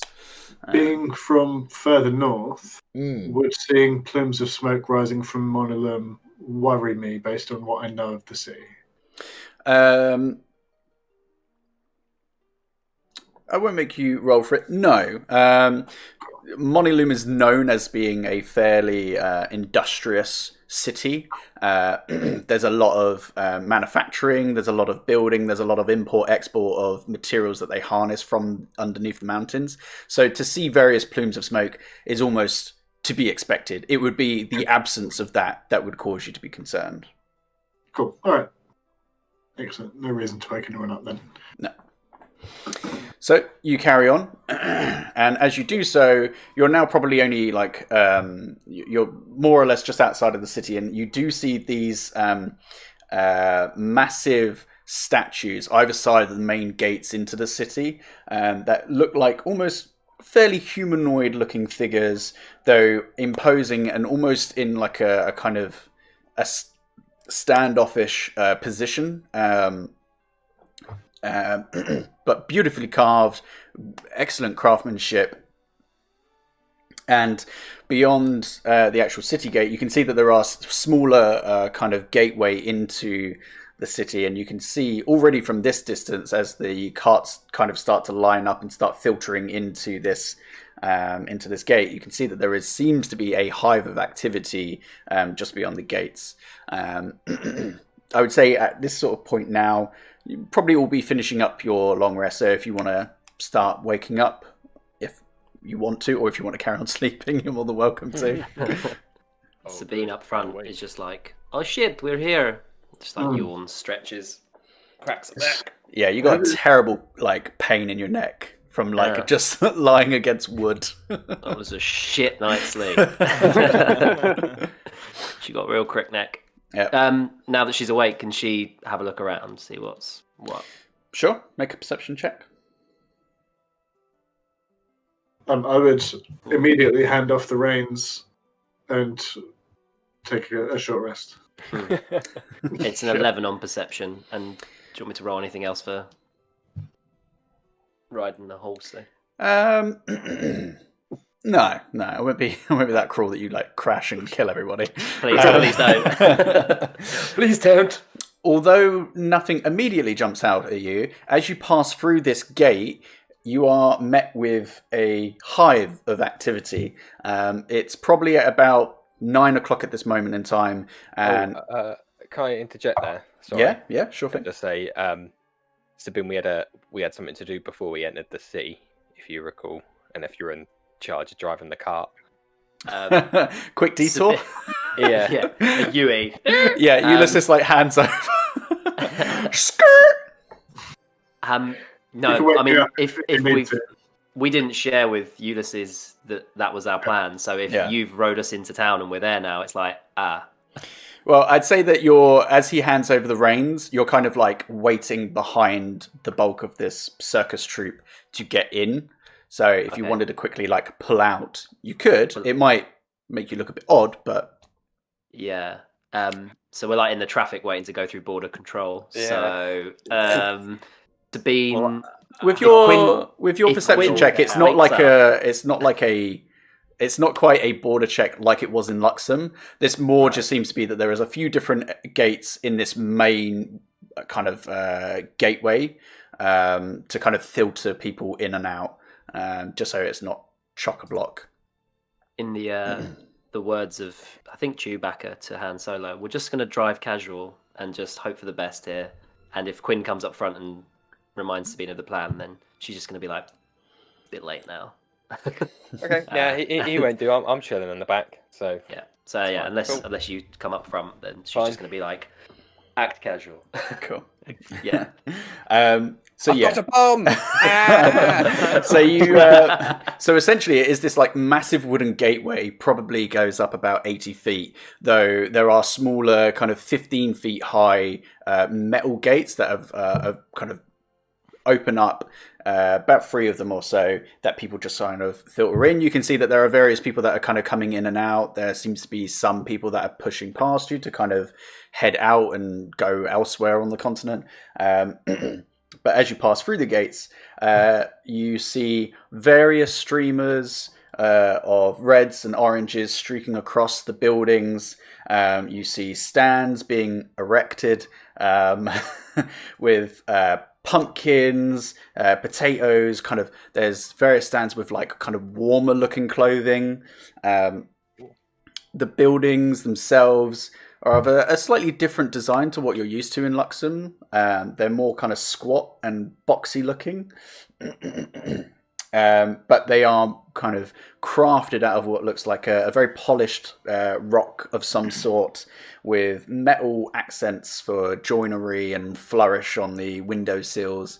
It's really quite nice, and it does seem that there is some sort of event or holiday kind of happening and beginning in the city. Does anyone know what that was? Sabine, you can make a history check, as everybody else is still in the back. Yeah, all right, let's do it. Yeah. It's not a strong suit. That was a good roll. 19 in total. 19. Yeah. At this point in time, though, typically more celebrated on this continent, in your homeland, not as much. This is let me pull it up, where is it? This is known as the Harvest Close. This is a sign that you are entering into Fesseroon, the month. And it is a kind of a celebration typically consisting of carnivals, kind of general feasts, just a real kind of positive vibe and a more of just a dictation of the changing of the seasons.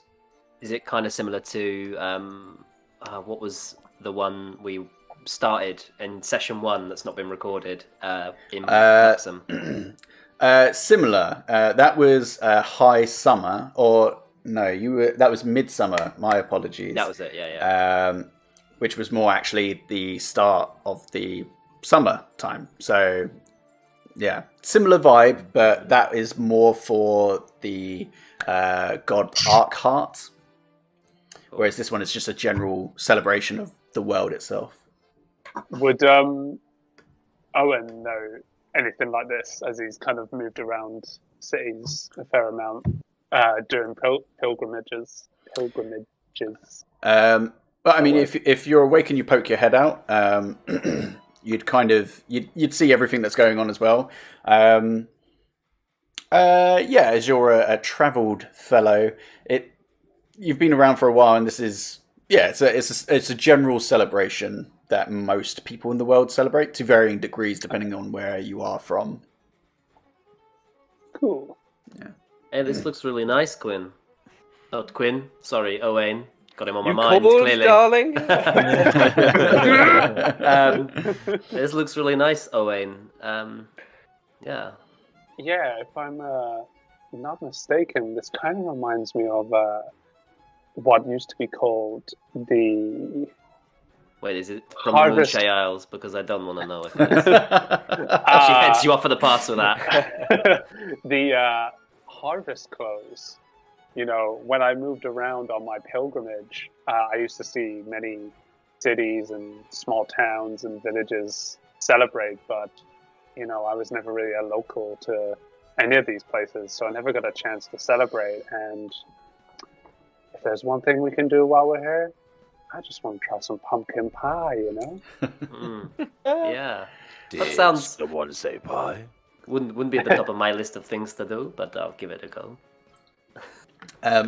You do see someone approaching you, and it is Randolph, who's just seems to have hopped off one of the wagons as they kind of seem to be pushing deeper into the city, and just kind of runs up just in front of you, kind of jogging a little bit. Hello. Once again, lovely to meet you. We're heading over to the gardens, not too far from the stadium, just to start setting up shop, kind of getting a feel for the town, you know, checking in with government officials, that sort of stuff, just so we don't get thrown out. But once again, if you want to, come check out a show, more than welcome to. But hey, I mean, enjoy the city. Hey.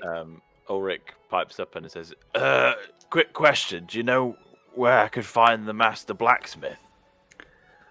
The master blacksmith? I mean, there's a lot of them around here. Oh, do I have a name? You don't. Where is You were just supposed to come here and learn from a great blacksmith. Well, when we want to come to the show and see what it's all about, we'll introduce ourselves as Sabine Sellswords, so that's who we are. So okay, I'll make a quick note of that. Sabine's Sellswords. just does that to Ulrich. Well, as always, he kind of like tips his hat. Lovely to see you. Please do stop by. Cheerio. Hey, don't forget us. And he kind of runs, and you can see that they're once again heading off deeper into the crowds. And the direction that they're heading, the crowd kind of thins out a little bit as there is just like a general buzz. And you can see the way that they're heading, just over some of the buildings, you can see a large arena, like Colosseum almost construct. Nice. Ooh, fair. I think I must have asleep at this point.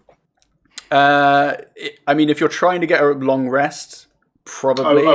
I won't get a long rest in the time, like realistically. Yeah, in the time that it takes us to get into the city. A short rest would be enough to stay. Like, I think I'd still have the exhaustion, but it'd make me feel. Yeah. I'd say you're at that point of sleep where you're in and out. Like you're hearing things, you're seeing things, but then you like doze off for like 5-10 minutes.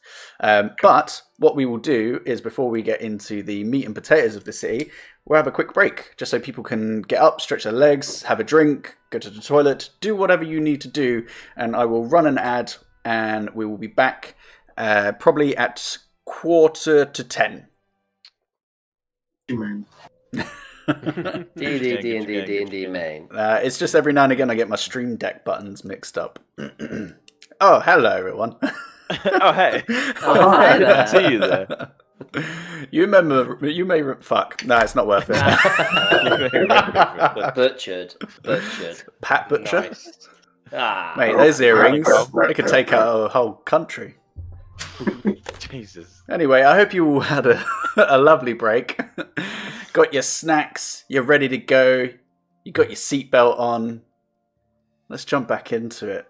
So, y'all are in the thick of a frenzy of activities, just a real bubbly atmosphere, which, compared to Luxem, is a much welcome change. And just immediately as you're kind of like, some of you are kind of peeking out through the wagon itself, and Sabine and Ulysses up front, as you're kind of like looking around, there is a healthy populace of dwarves for the most part that you can see.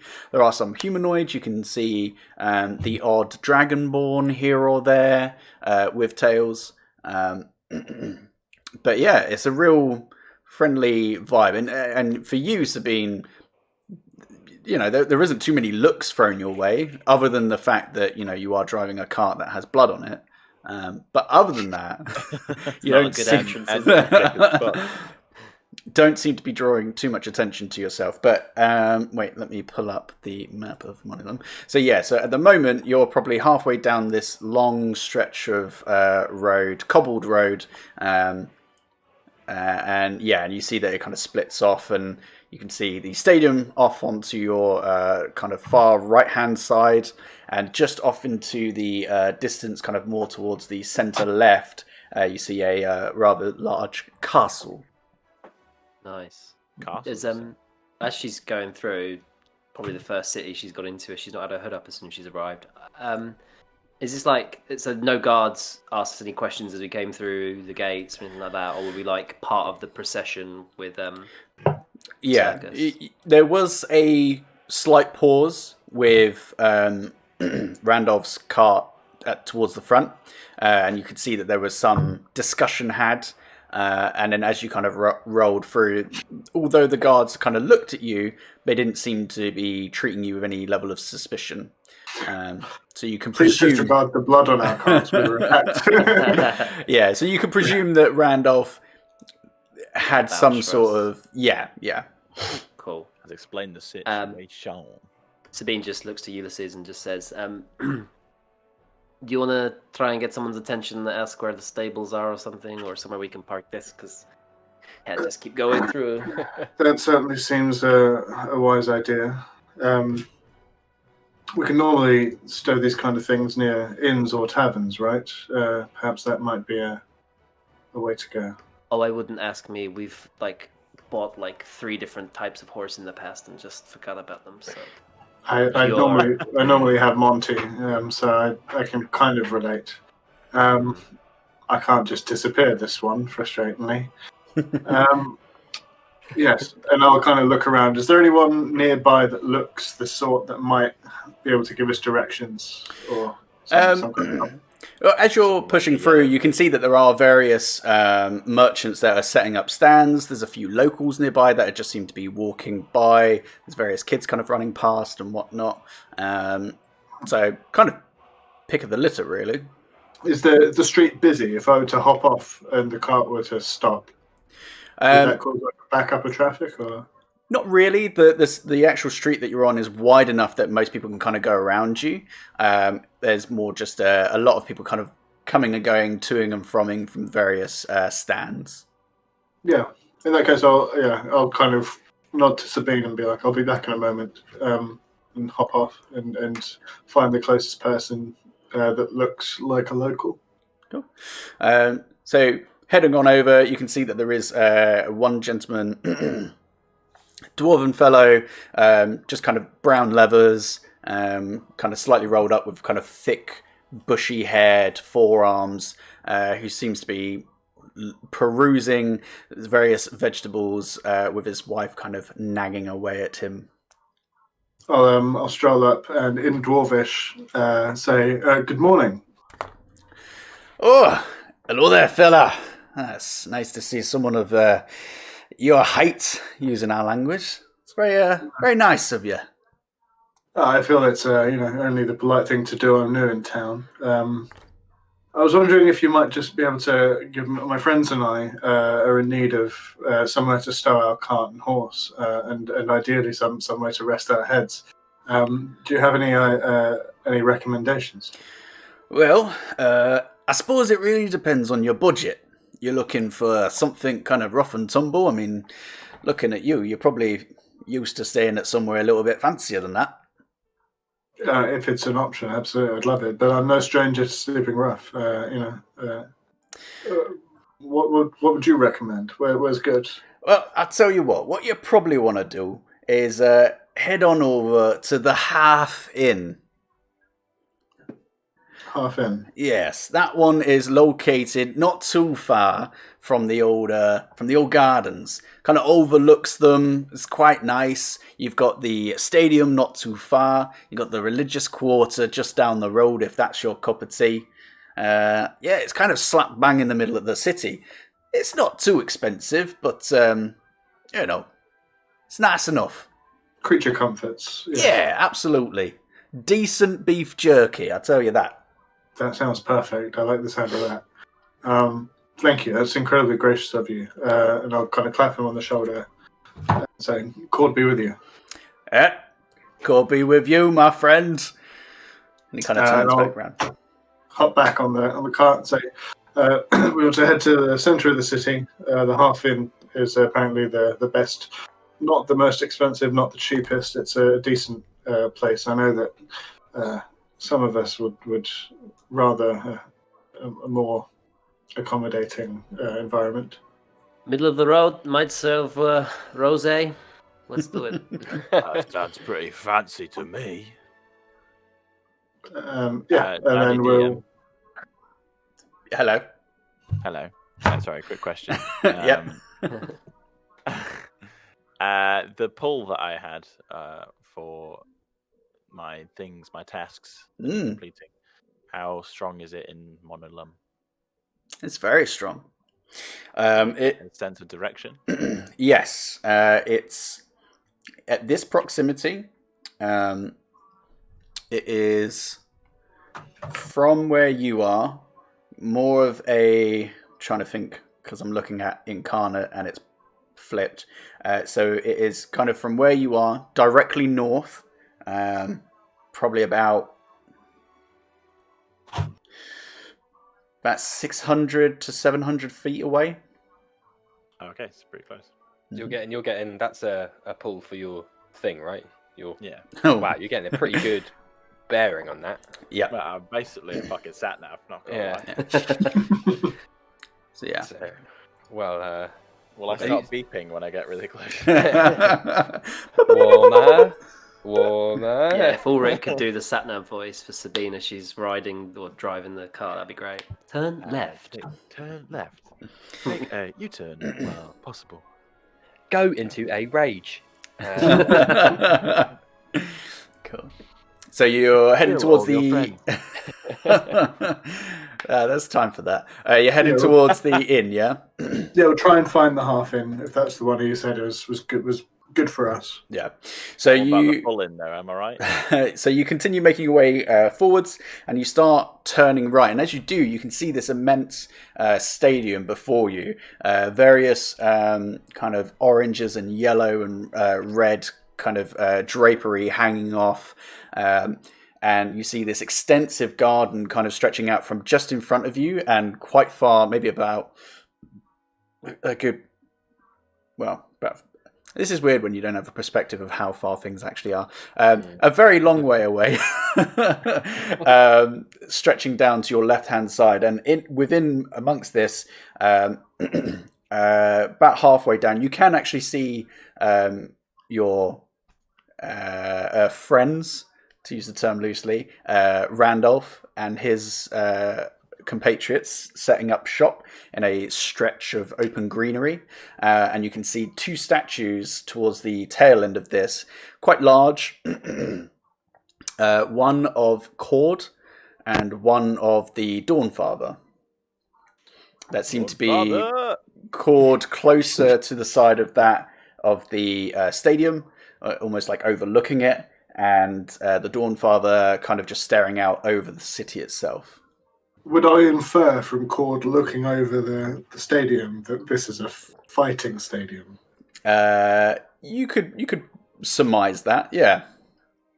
I turn around to Ulrick and I'm just say, "There's something here that may tickle your fancy, Ulrick." Oh, what is it? Pies, women, fighting? Fighting, yes, absolutely fighting, and fighting for sport. You can be paid to fight. Hold up. Someone's going to pay me to fight? Yes. Say no more. Though, I believe. Well, I've not been here. I've only heard of the city. But you see the large stone gentleman overlooking the stadium. Grumpy McGrumpface, yeah. Yes, he's the one that gives me the ability to make the big lights that make my enemies dizzy. Wait, so that statue all the way over here is giving you power like a whole around the Well, that's that's- impressive. Are you like connected with some like weird conduit or something, you know? Yes, sort of. That's just a visage of him. That's just a statue. That's not him himself. You know, when you see a picture of someone, that's not actually them. A Yeah. visage? And I thought that was some kind of like fancy drink, is that not? I have no idea what it is you're referring to. I'm pretty sure I've had a visage in Luxem one time. It was really tasty. I'd love to try one. I think you meant to like shot it through your nose. It was Oh. something crazy like that. Yeah. That doesn't Not sound fun. But really. fighting does. So perhaps while we're here, once we've taken care of whatever is giving you the old tug, we can get on with it, eh? Sir, no, nothing be that would make me happier. Fantastic. Forming words in a proper, correct manner. Excellent. The gentleman we spoke to earlier did say that it was near the stadium and the gardens. This looks like we're close. Yes. Are we close? Well, after another kind of few minutes or so, you do see that on your right-hand side, as you're heading down past the gardens, you see a rather decent-looking inn that is directly facing the gardens themselves. It kind of like overlooks on some of the higher floors the actual gardens themselves. There is quite a bit of traffic kind of coming into it, and you can see that the stables are almost full. But yes, you have found the half inn.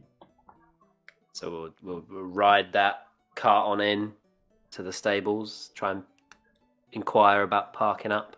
How much is the park and ride? Well, there isn't anybody immediately outside, so you'd have to venture inside to actually speak to someone about cost and all that sort of thing. That's what we'll do then. Yeah, we'll park kind of as close to the stables as we can. Don't forget the parking brake. Okay, kids, we're here. Everybody get your shit. Excellent.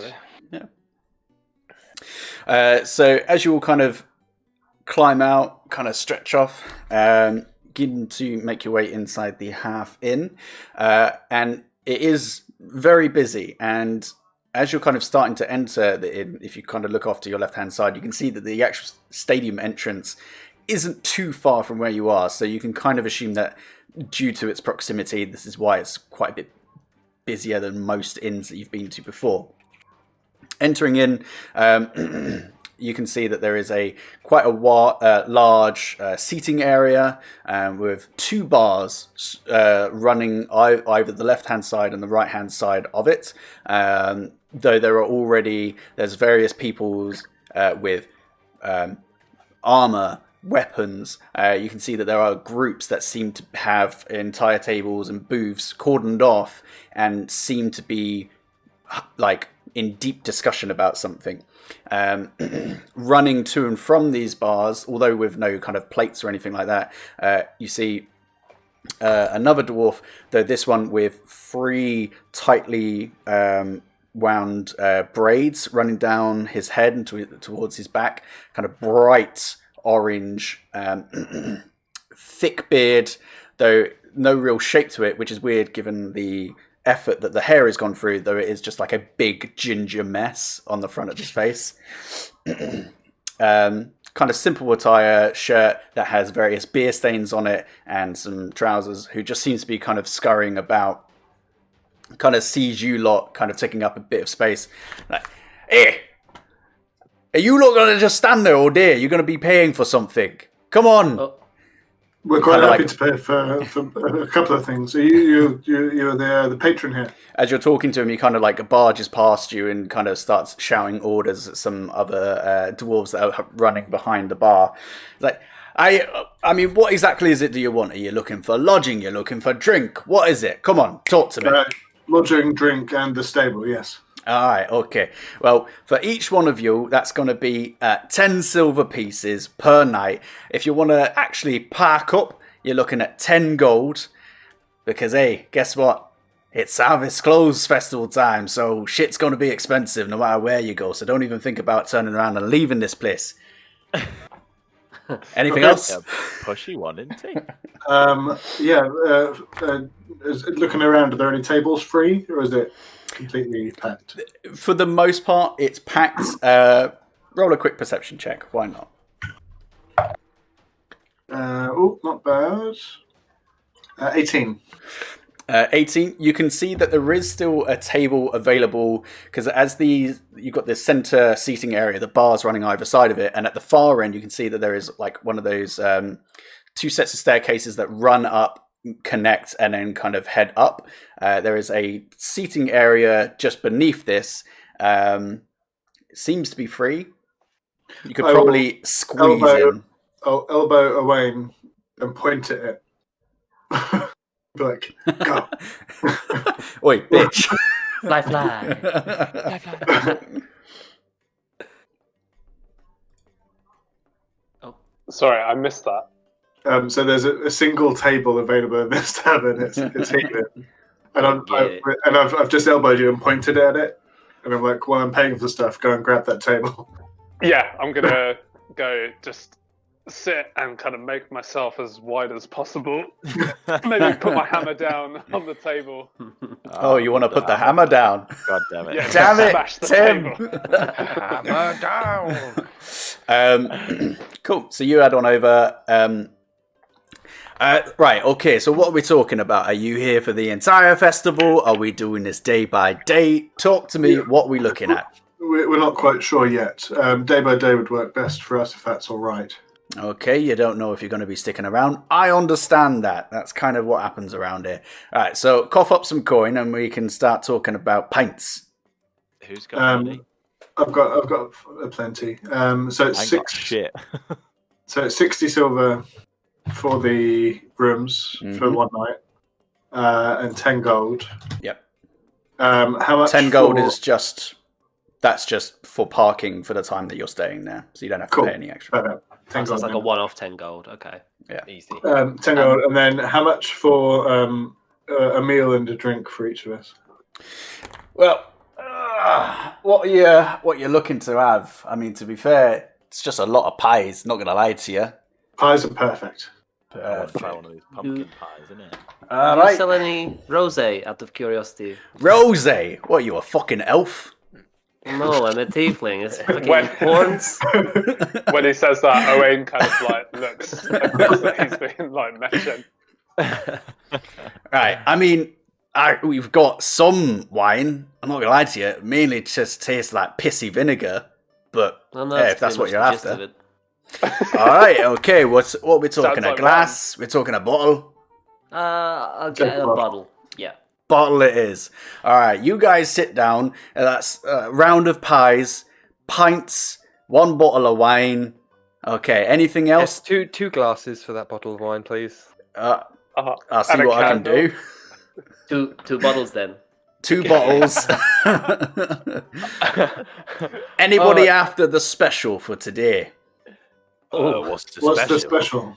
The special, right? This is a Harvest Close kind of unique thing, right? Essentially, what it is we take a pumpkin, right? We slightly cook it, and then we shove a load of meat and potato and vegetables inside of it, seal it back up, stick it in the oven, cook it back up, and the flavour of the pumpkin just seeps Yeah. into all of the meats and stuff. Yes. I will have 3 of those, please.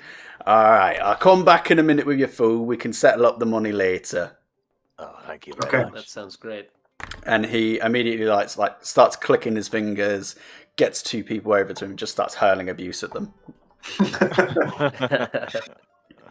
Classic like him. great stuff. Yeah, he seems like good people.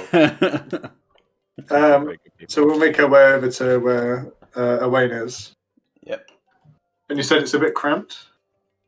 Yeah, and Owain, since you've been there for a little bit, could I get you to make a perception check for me? I've got the idea it's like a Bavarian like beer hall. Is that must V- be That very much that kind of vibe. cool? Nice. What was it? Perception. Yeah. 22. Yeah, this table is skanky as fuck. Owain, you would almost fuck surmise sake. that because this is like directly underneath a balcony that leads up to the other rooms, like if anybody hurls on their way to their rooms, this table takes the brunt of it. So there's a lot of man. like mildew wood. There's a bit of a smell, but hey, it's a seat. Quinn can press the digitator, right? It's, There is a limit to even my power. This is beyond arcane. there is a foul evil within this one. Yeah, you need to do detect good and evil. That's actually what we need to do. To divine smite this table, mate. All right, yeah, I'll take a pew, and I will wait. I'll do an effort of prestidigitating what I can. The top layer of dirt off of to make it as pleasurable as possible for me and my companions. I will say that it removes some of the smell. There's still like a warmth to the air. A must. But it's better. It's suitable. After a couple of moments, as you kind of adjust, the drinks, the 2 bottles of wine, that all comes over. So you have some time before the food arrives. And there's a bustle, there's a bit of music, there's an energy to the city and this tavern that almost kind of, it's infectious. Like you can't help but feel a little bit jazzed. Hey. Is there kind of tables and stuff around us, I guess? There is, yeah. The table behind us, who's sat there? What's going on? So make a perception check. Yes, sir. I ain't going to give you free information. That is a 23. Which please. Wow. Holy Shocked. moly. Rolled a 19 on that. So the table, because you're kind of nestled up against the wall that leads up to the stairs and kind of goes off into the various rooms, you are kind of looking out onto the seating area itself. Table closest to you, you can see that there are 2 rather thick, burly looking guys, and there is a slimmer woman who is sat with them, and they seem to be deep in conversation. You can see that with that role in particular, they seem to have like various bits of paper out, and they seem to be drawing like positions. there's like a to and fro. There's like almost like a debate going on between them. But they all look very well armed. They have decent looking weapons, good armor on them. And as you kind of like look from them and look across the room, everybody here looks like they could relatively well handle themselves in a fight. Some to varying degrees. He'll turn to that group and just say, I don't mean to pry, I just noticed that you guys are planning. I assume you're fighting in the Colosseum later on? The two men just immediately kind of like turn around and just like deadpan look at you and kind of start to like curl their arms around to block the plans that they have and the table itself, whereas the woman kind of kickbacks and leans on the chair and she's like, and what is it exactly to you that you would be asking? Oh, well, I just love fighting. I just want to know a little bit more, you know. I see. You Well, not tell from the look of me. I just love a good brawl, you know. I can see that you have some muscle mass about you, though you do look a little bit peaky. Is the I'm road gonna not be kind dead to you? soon, so, you know. May Court wish that upon all of us. Well, I would recommend that you do not inquire too closely about people's plans around here. The prize for this tournament is highly sought after. But yes, we are planning on entering the fights. Well, I'm actually a blacksmith by trade, and I was wondering, all the nice armor and stuff around here, who's the best at making it in town?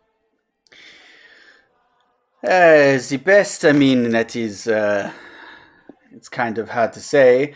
I would suppose that the one with the most experience and the one that I have heard nothing but good things about, though it is a bit out of my price range, would be Ulrick Greystone. Greystone? Yes. Is that a name I've heard of before? Make a history check. Okie That's a 3. You have not. It's a name, though. He sounds very noble and experienced. Yeah, I'll have to check him out. That's why I'm here. So, again, didn't mean to pry, didn't mean to put you on edge. Just a friendly orc. Who'd have thought it? Huh? I will say that between us, we have probably seen weirder things out on the road. But just, try not to pry so much. And she kind of, you see that she slowly slides her hand off of a rather nice looking rapier that has like a, almost like a ruby encrusted handguard. And she kind of kicks back down and kind of waves a hand to the two men that she's with, and they go back to discussing plans. Enjoy your evening. And I sit back down. At this point now, your food has arrived, and man, it smells good. It's like a mixture of pumpkin pie and like the smell of like a fresh Cornish pasty, like mixed together. It's great. Damn. What was that name again? Before I forget it. That was Ulrick Greystone.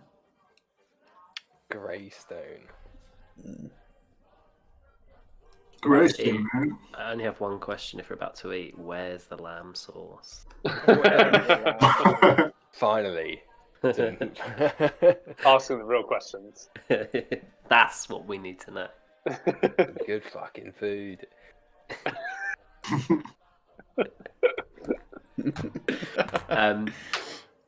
So we got this vibe that this table is normally like the shooting gallery for people throwing up.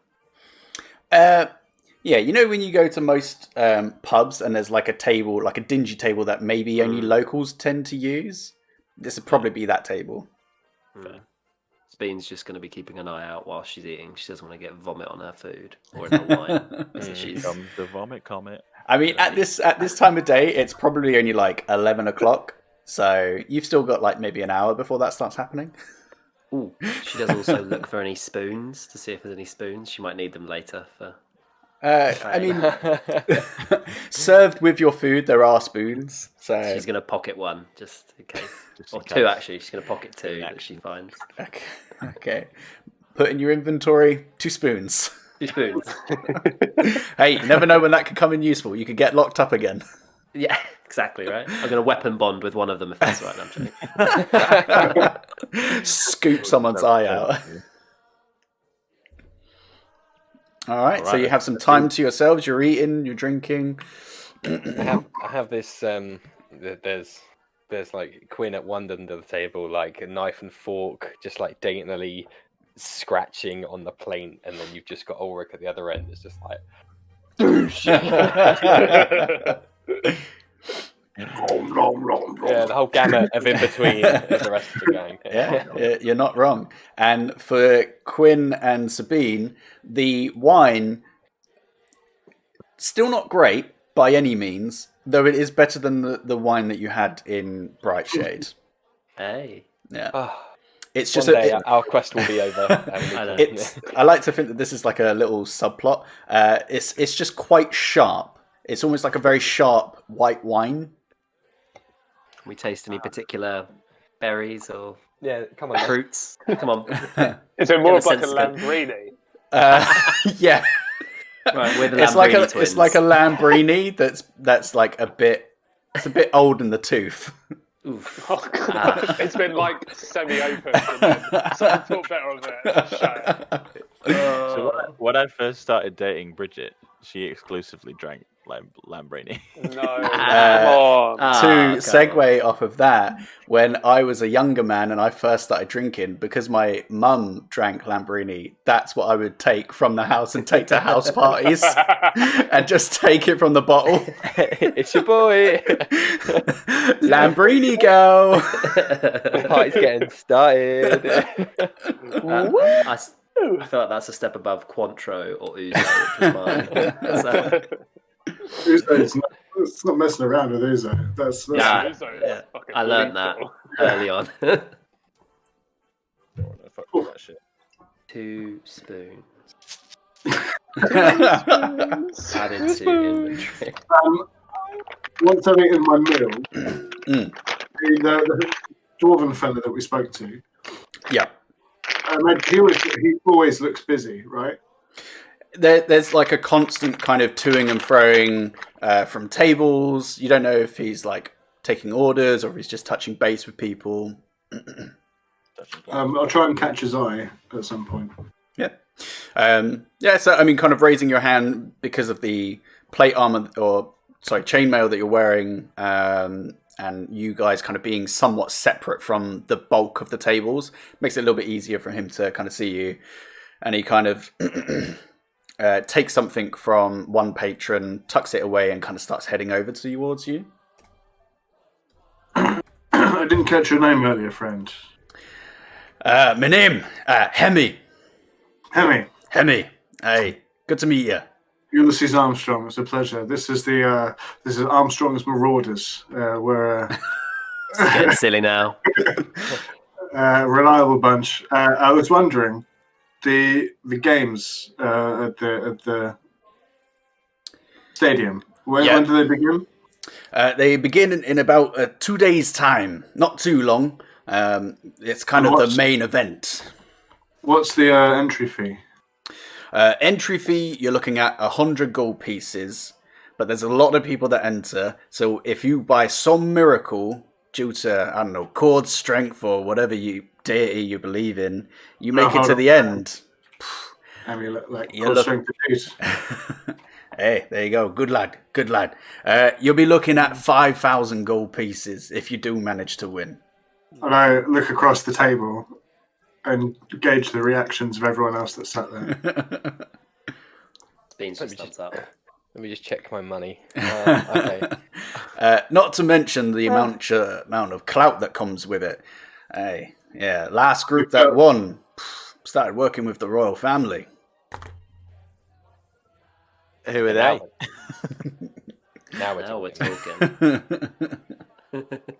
That's would you say that their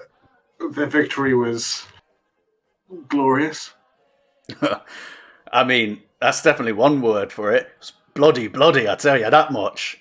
Oh yeah, Pretty sure they lost 2 people during it, but hey, the rest of them survived. Is it a battle between contestants, or is there a something to be killed? Typically, they do some sort of creature that you have to fight. From my understanding, I've never entered myself, but man, do I love watching them. There's some fights. There's a lot of people around here that do a bit of sparring, but the actual event itself, it's broken down into brackets, and you will get given some sort of a fight, a name of some description. You do 3 rounds of that, and whoever's still standing gets money. But this isn't your grandma's fights. This is some tough shit. I love it. If you take a look at myself and my friend Ulrick here, we are, I think, what might be referred to around here as double hard bastards. Now, we're quite keen for a good scrap, especially one that could net us some coin. So. Keep an eye out. To boast, but I can crush a melon with my glutes. I've seen it. It's impressive. If I had a mic to drop, I'd drop it. I mean, hey, crush as many melons with your glutes as you want, but there's some shit in there that I wouldn't even want to look at. But hey, you're hard bastards. What kind of caliber of beast was there last year? Oh, last year, what was it? I think they had some sort of dragon. Oh. From what I remember. You see Euliss's face light up. Just Yeah. Okay. Yeah. Hey, it changes. A lot of this, they have to go out and hunt and try and, bring it back alive. So, it varies. But hey, good times. As bright as Ulysses' face gets, Quinn's gets paler the same at the mention of a dragon, and he's got flashbacks from our previous encounter with the dragon. So I'm like, This is not again. Yeah. This is Bury now myself in the food. a very illuminating conversation. I thank you. Another round, perhaps? Hey, it's on your tab. I don't mind. Back in a bit. Yes, thank you. He kind of heads off, and as he turns and walks away, you can just see this massive sweat patch on his back. boy's hot. Boy's running hot. Yeah. I'll turn to the rest of the table and be like, 5,000 gold. With the caveat that we sort out Ulrich's stuff first. Well, how long will that take, Ulrich? Yeah, less than 2 days, I'm sure. Oh, actually, no, maybe not, because because there might, because I could die. Of course, if Ulrich fulfills his quest, he perishes. Correct? Yeah, and at the moment I actually can't die, so this is the best time to do it. Can we balance it? Start your inquiries whilst eventually taking you to the fighting pits as a. Well, I'd like to sort out the hum in my belly that's here. There's one that's a bit further away anyway, so we can do that first. And you're certain that investigating this tummy hum won't. That's so cute. That's lovely. We've got a little tummy hum. That's the best way to describe a death rattle I've ever heard. Investigating your tummy hum won't, foreclose on your existence. Well, if there's 2 tummy hums, then I assume that doing one of them won't mean the other one goes away. Good. Okay. If and you're on a percentage scale, where do you sit? 50%? 80%? I'm going to level with you, Ulysses. I'm a big dumb orc. Don't do percentages, but sure. Yeah, you're pretty confident. Let's go with that. If I can just interject here, gentlemen. Oh look, you're talking about eating this food, aren't you? Yeah. Yes. Nothing more to add. Just wanted to make that clear. Oh, sorry. Just a quick point. because I forgot about it. Ulrick, you can't smell any of this and you can't taste any of this. So just remember that. Oh, rubbing that in. Shoveling the 3 pumpkins. It all tastes like dirt to me. Sorry, I forgot that. Sad existence. It is. Sad little life, Jane.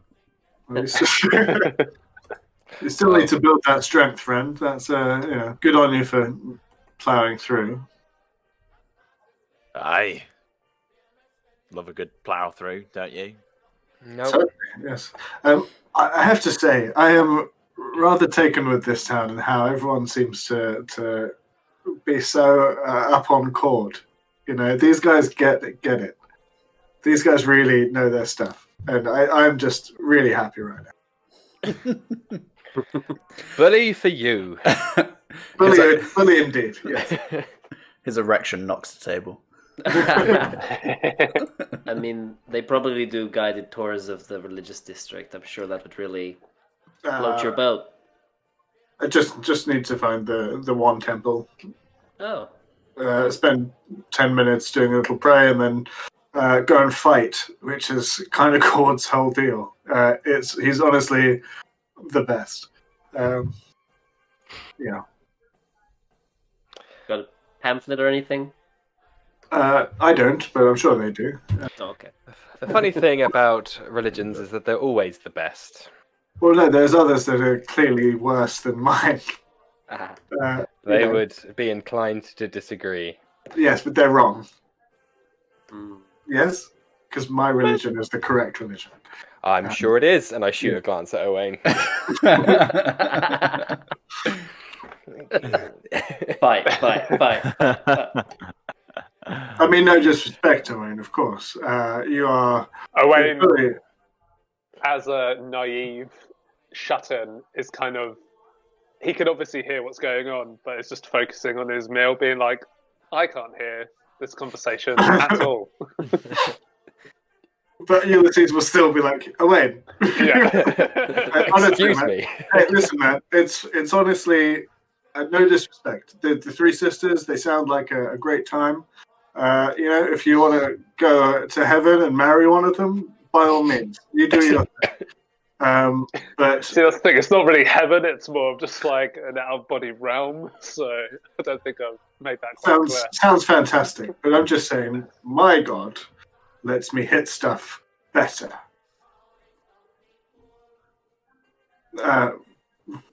You all sound crazy, but let's see.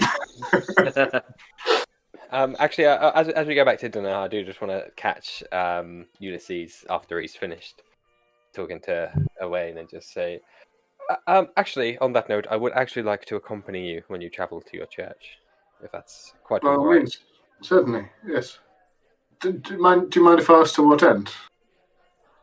I think that's enough theological discussion for the dinner table. We can talk on the way. Certainly. Okay.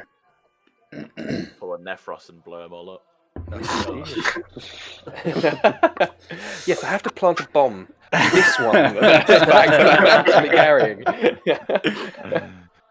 What? Who's Nephros? They're not in this campaign. Crossover event of the century. It was me, James. Cool. So you Blue character, Armand Strife. so you finish your food, you finish your drinks. That altogether comes to 15 gold pieces for the lot. I'll pay for the food. I've already paid for the rooms and Yeah. the stables. Yeah. Indeed. And It's, that was duly noted, so I will sub for the food in this instance. You to make could my- assume that there is a bit of a markup on a lot of this stuff. Probably the specials, I Yeah. imagine, cost an arm and a leg. I mean, there was a lot there. It was a nice meal, Yeah. I imagine. So it is probably around about midday at this point. Ulysses, exhausted. You've got the full day ahead of you. It is up to you what you want to do. None of you have ever been here before, so you don't really know where anything is, other than the obvious kind of landmarks. Well, may I suggest we retire to a room and discuss our next steps as a group, perhaps in slightly more privacy than we have. We have 6 to choose from. Sounds good to me. Yep. Let's do it. I'm happy to just lead. We'll just go to a room. Yeah, so had you... The first one. How many rooms have you gotten? Have you all got single rooms? Have you gotten... I paid 60 gold because it was 10 silver apiece. Perfect. Okay, so you've all got your 6 rooms. Yeah. Yeah, so probably just single rooms because it's one each. Cool. I mean, So- he wrongly assumed we wouldn't be sharing any rooms, but that's fine. It's purely on the basis that Ulysses doesn't want to share. Yeah. I have enough gold to pay for everyone to have their own room right now, so I'll do that. Okay, so you've all got your rooms, you dump off whatever you need to, and then you kind of reconvene in individual's room. So should we do a whole once over of the city, have a little look around today, or Ulrick, do you want to get straight to your thing? Well, maybe a little while training with this guy, so it would be good to see him as soon as possible before the big event in 2 days' time.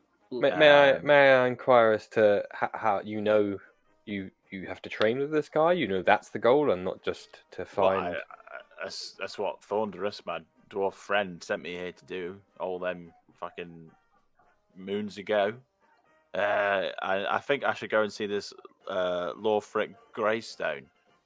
He seems like the bee's knees in town, so that's where I'll start. I guess see if he's the one for me. And I guess you can follow your tummy hum and see where that takes The you. tummy hum will tell Right. me. Yeah, the tummy hums. So if it's not him, you'll know straight away. Yeah, I'll be like, my tummy humming isn't going right with this one.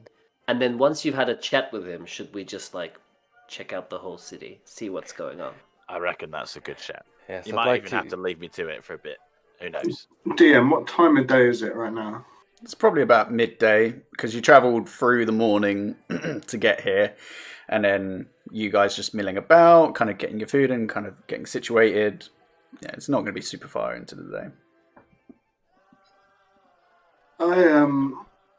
I could do with a nap, a long nap. Do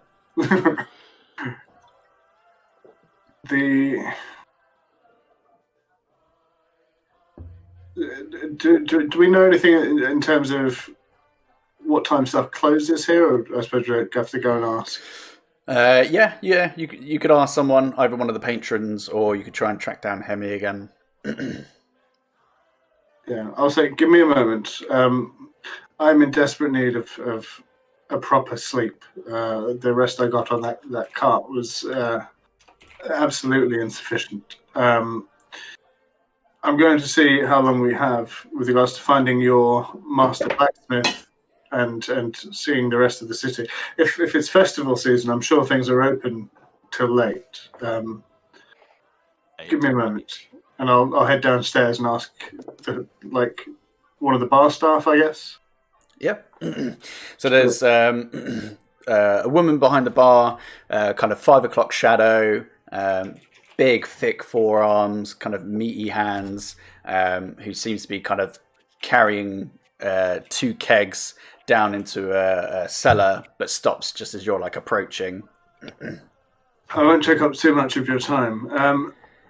The stuff in the city, the blacksmiths and the temples and the like, what time are they open until? Oh, yeah. I mean, most of it doesn't close until pretty late. This is party time. The Gotti district, the religious quarter, well, I mean, they're kind of open all hours, really, aren't they, I suppose? Never know when you've got a crisis of faith. Perfect. I appreciate that. I won't take up any more of your time. That looks heavy.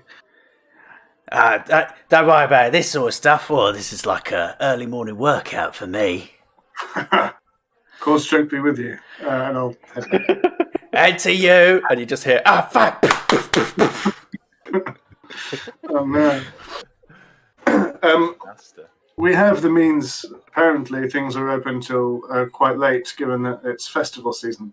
I don't know about you, but I would much rather sleep now, and then perhaps as things are a bit cooler in the evening, dig our noses in and see what's going on. Yeah, I mean, I'm cool. Actually, Owain, you are a man with regenerative capabilities, are you not? That's true. Do you not have anything in your repertoire that could aid our rather tired companion here?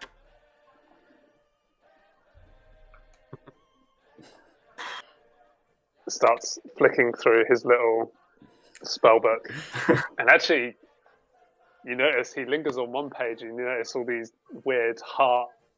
Drawn fuck with, like, off. a pen, and it's like Owain, and then like in the heart it says Sayanine, and then there's one page that he flicks past that you just catch a glimpse of, and it's just Sayanine's name over and over and over again. Maybe the odd heart here or there, but he's still flicking. So gross. Um, So creepy. This has gone beyond simple symptom. This is troubling. Has he signed his name Frederick and then crossed it out and put Owain next to it? And you just see him. Actually, you just see him like looking at it, and he's scratching his chin. But for whoever's nearest to Owen, you kind of peer over his shoulder, and it's just a very crudely drawn portrait of Sayanin. But he's concentrating real hard. It's very generous. I'm sure you'll agree. And then he just shuts the book, which you're all now doubting actually contains any spells. And DM, how would cure wounds wouldn't work in any? Nah, regard out to of this character, I'm thinking. I think lesser restoration. No, actually, I think you need greater restoration. To do I've it. just had a look. I And don't have that. greater restoration, I think, is Fine. Yeah, I think it is greater. Yeah. I could bless you. Bloods up. yeah. Greater If you, restoration is charmed or petrified, attunement to a cursed item, reduction of ability score, and then a reduction of maximum hit points. So If you listen to episode 25 of Thinking Critically, where we discuss health, you'll find a discussion all about exhaustion and the spells that cure it. Thank you for that platform. but stay here right now and then go after this. Oh yeah, sorry, of course, yeah. So all in all, a very insightful look into Owen.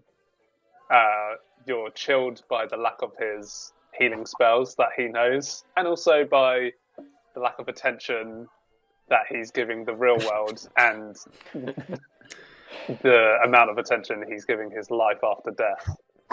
Okay. Oh well. You see, he's visibly like bleary-eyed and kind of at the end of his tether, and he just looks at Owen like, "You're a cleric." I mean, sorry. I'm sorry. I need to rest. If you felt like exploring without me, please, by all means, go ahead. We have plenty of time. Ulrick, I understand what you have to do is quite pressing, so I won't impede on your quest. Yeah, Ulrick, if you're going out into town, I'd like to join you. Same here, pal. Keep you company. So you're gonna go have a nap then, Ulysses, and then join up with us later then. It would likely be longer than a nap. I'll need a proper sleep. How about in approximately 8 hours we'll come back here and find you? That sounds mechanically accurate, yes. Sound. Alright, sounds good then. We'll leave you to it.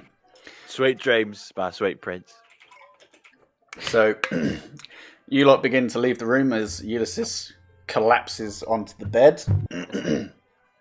And as you kind of make your way out of the inn, again, still bustling, you can see that there is various kind of ticker tape kind of flowing through the crowd. Yeah. Where do you wish to head off to? What do you wish to following do? the tummy hum? Tummy hum. Okay. I want to put my ear to Ulrich's belly like he's pregnant. Make a Constitution saving. No, I'm joking. He instantly explodes. Takes out a city block. Well, Ulric, you are leading the charge on this one, I suppose. It was north from the position, right? So, from where you are, you kind of feel it almost in like a starting to be a northwestern-ish direction. So you start perusing, kind of pushing towards the side of the gardens, which are extensive. I mean, a lot of it is just kind of plain, lush grass with various kind of flowers and stuff like that. There are some hedges, trees, there's seating. For the most part, this just seems like an area to congregate if you can't maybe get into the stadium for whatever reason.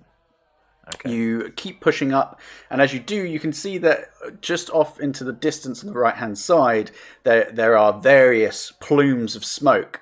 However, your tummy hum is drawing you more and more to your kind of left-hand side, and as you push into this area, you notice that there are kind of fancier-looking houses. There are various ones that have kind of gated perimeters around them. And your hum gets stronger and stronger as you make your way through here. And towards the end of this street, you can actually see the castle itself with various kind of ballistas kind of dotted around it. Though to your right is where you feel this strong pull. You see this large, long kind of white building, kind of a porch on the front of it. It's surrounded by this kind of large metal gate. But yeah, you feel this direct pull to this building. Is there anyone at the gate? At the gate, there are 2 guards. I shall approach the guards.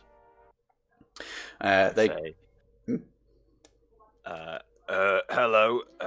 My name is Ulrick Bloodstone. I've been sent here by Thunderous Smeltbrow. Does that ring a bell at all? No.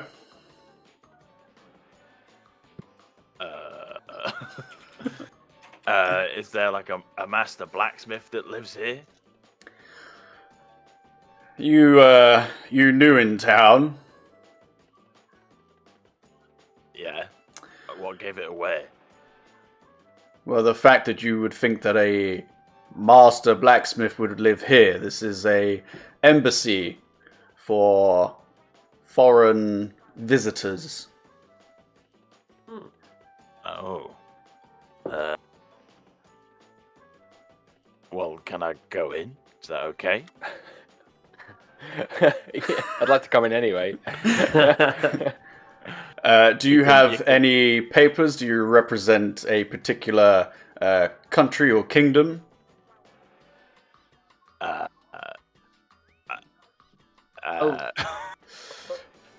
Ulrich, have we left those back at the inn?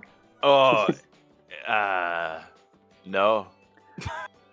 Are you sure? You're very if you could step aside, please. We try to keep this area clear for people of import. Good day. I'd say that I'm quite important, wouldn't you? He's already averted his gaze from you. Hang on. Is there any other orcs in there that I'm meeting my friend? Make a persuasion check. Here we go. Because Sabine's there, helping him. I mean, you were trying to get him to leave, so. Yeah. Let's go.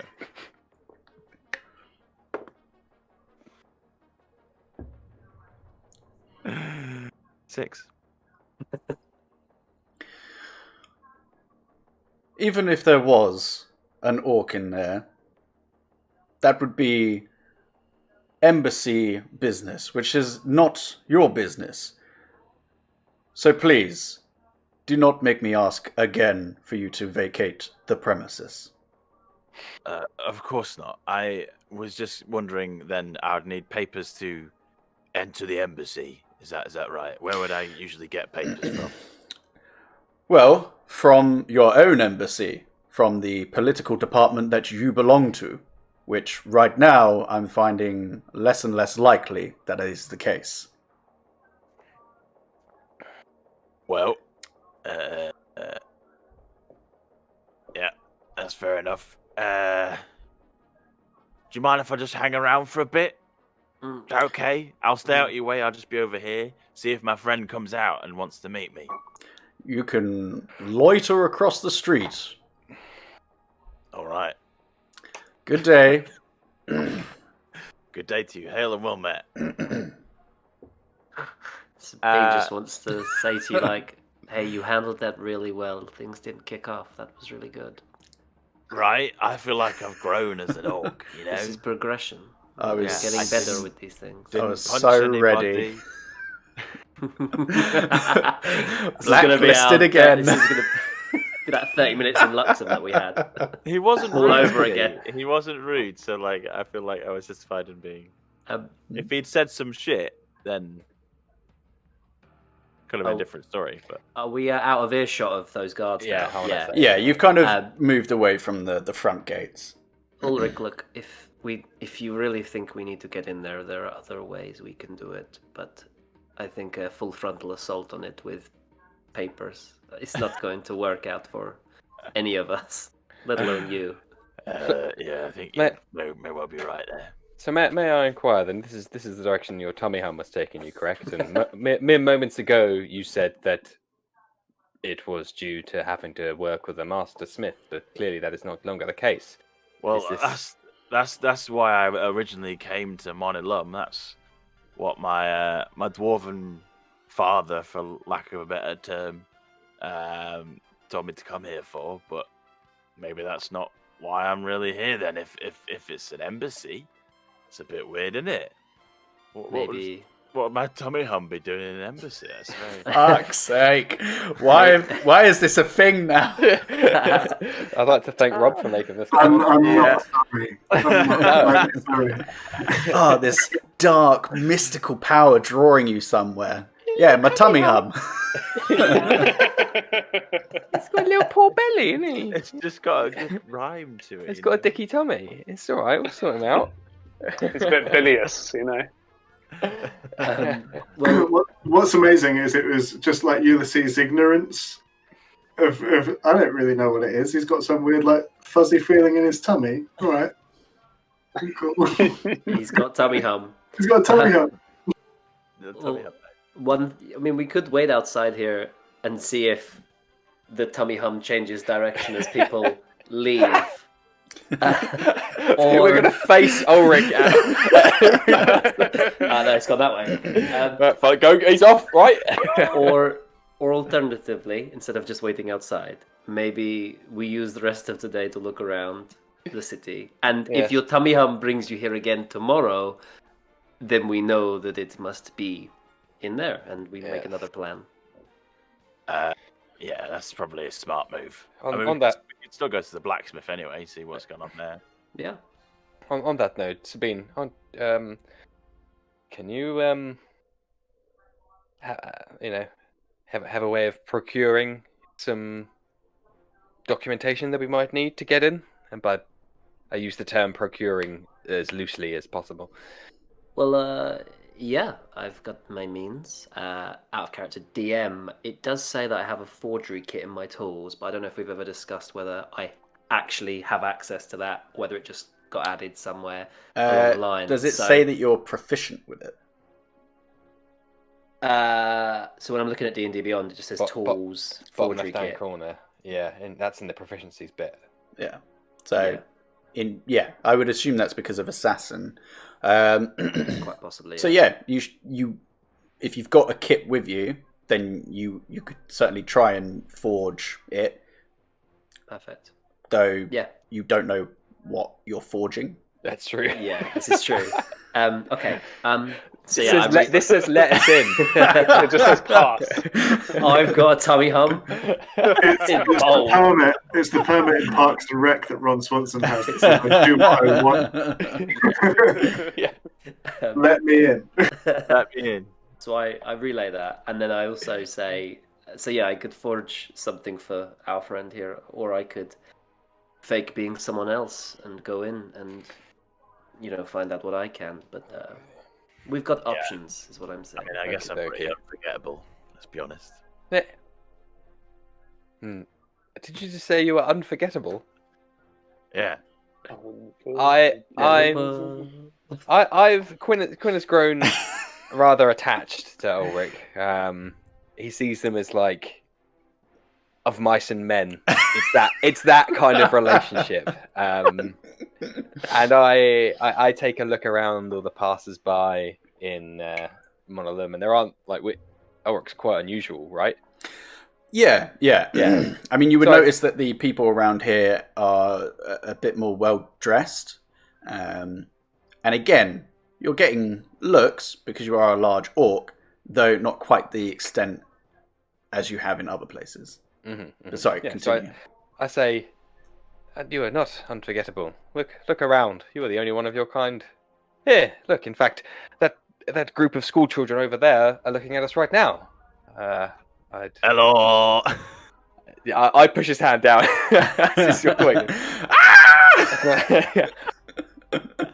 But don't sell yourself short.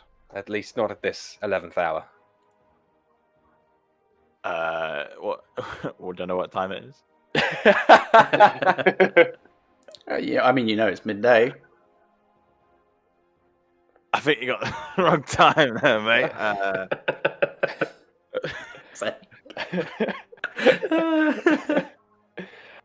Yes. Well, Sabine, I think your plan is great, and we should move on.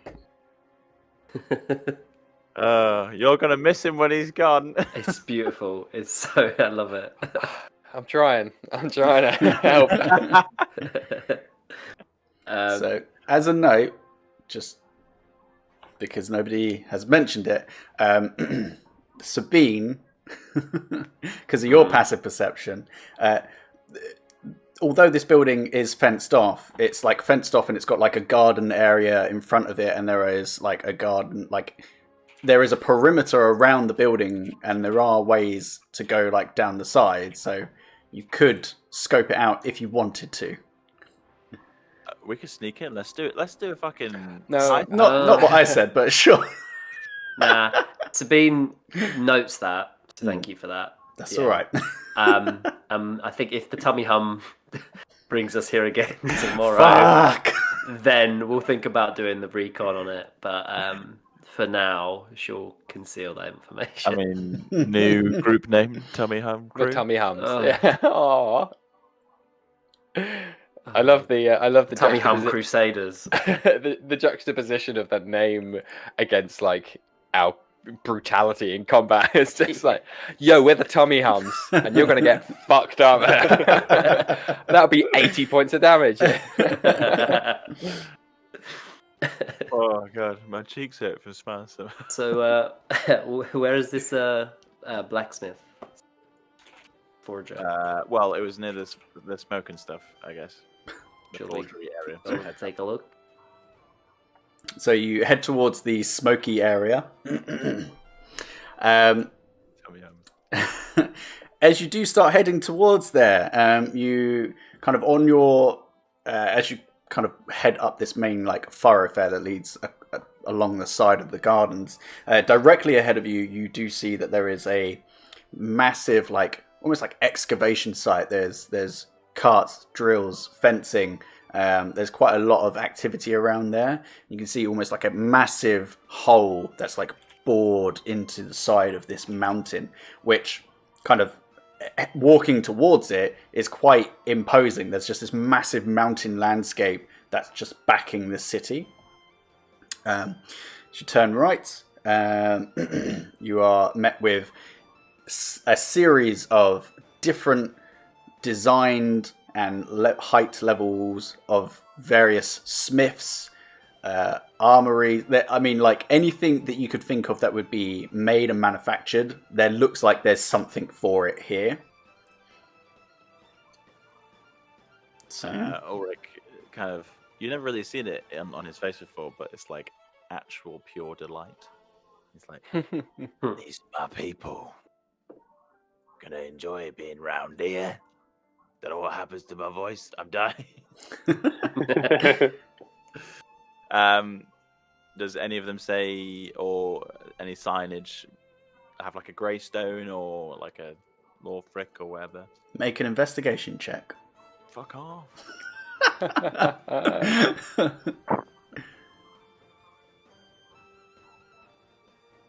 9. 9.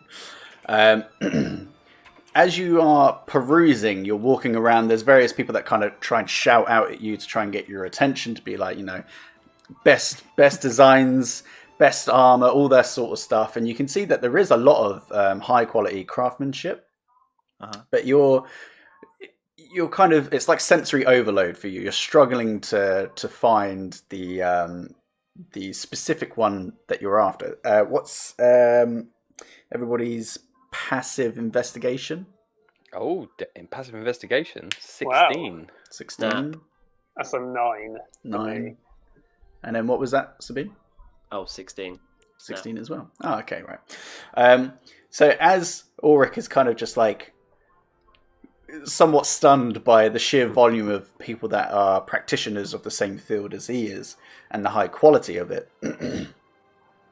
you two notice towards the far end of this road there seems to be an establishment which is a bit more simple in its kind of presentation than a lot of the other places. A lot of them are kind of like very attention grabby, like bright colors, this sort of thing. This one has less traffic around it, and it has a fairly simple sign out front, which is just the Smith. It's a holy grail situation. Sort of, Yeah, I got it. Yeah. I like that. Well, I kind of lock eyes with Sabine for a second as we both looked at it, and be like, perhaps he's unassuming in his confidence in his ability. I guess we'd both look back at Ulrick and he's just like in the zone. So like, yeah, let's tell him, and then mention it to you. The Quinn hum is saying we should go this way. Yeah, that makes sense to me as well, actually. Let's pop in and say hello. Well, after you. These are your people. My people. So you begin progressing down the road. As you get a little bit closer to it, you do see, so it's like a two-tiered system. So it's got one kind of main boxy kind of square room that has like a load of plume and smoke coming out of it, and then a two-story building connected to it. Just plain white,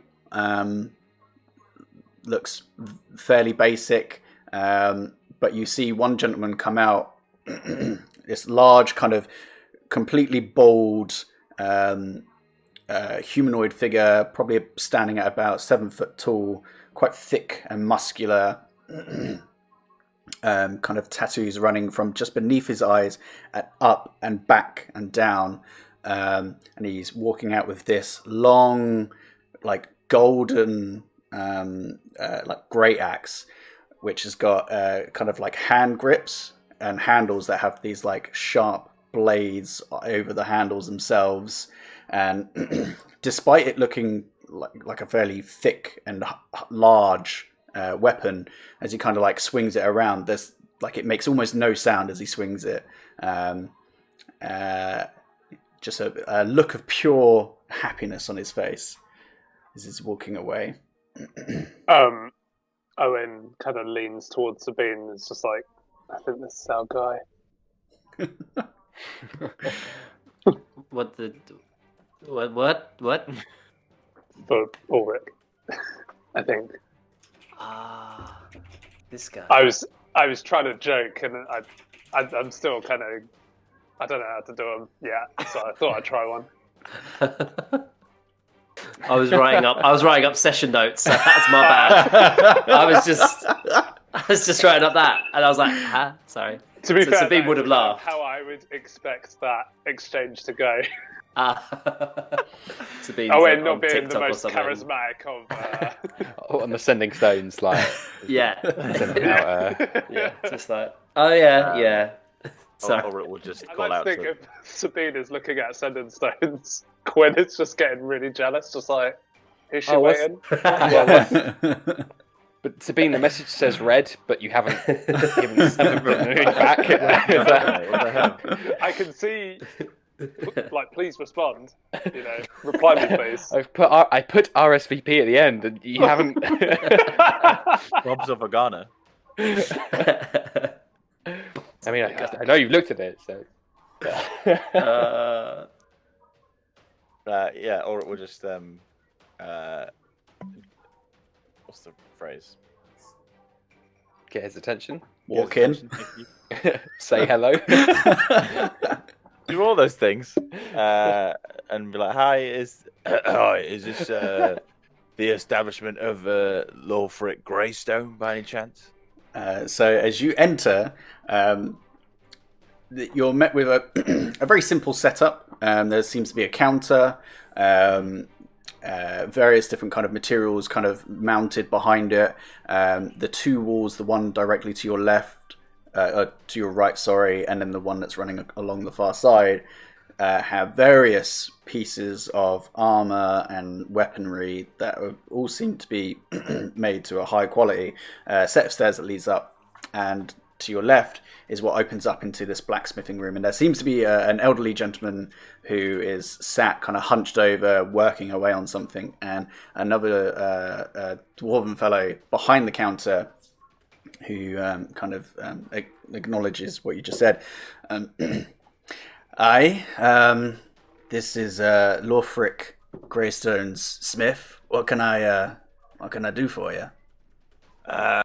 Well, that's a great question. I then start speaking in Dwarvish and say to him, "I was sent here by Thunderous Meltbrow. Does that ring any bells to learn some of the craft here?"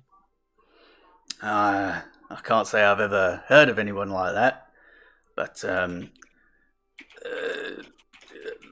Greystone doesn't tend to really take pupils on. It's not a teacher per se.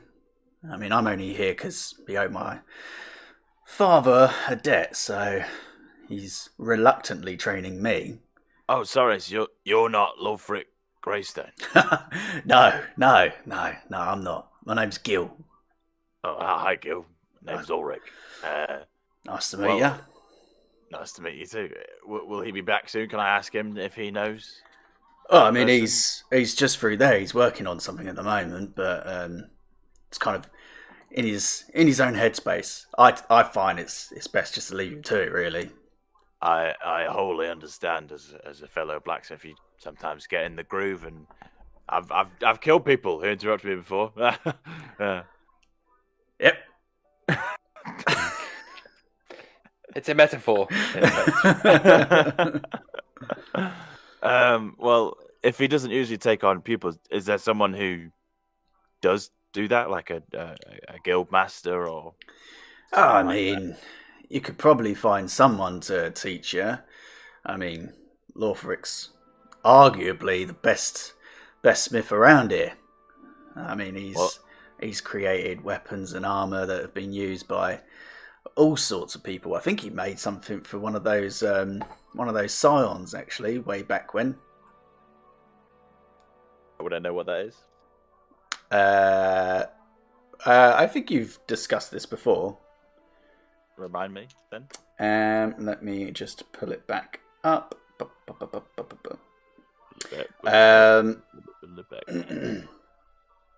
Yeah, the Scions of Light.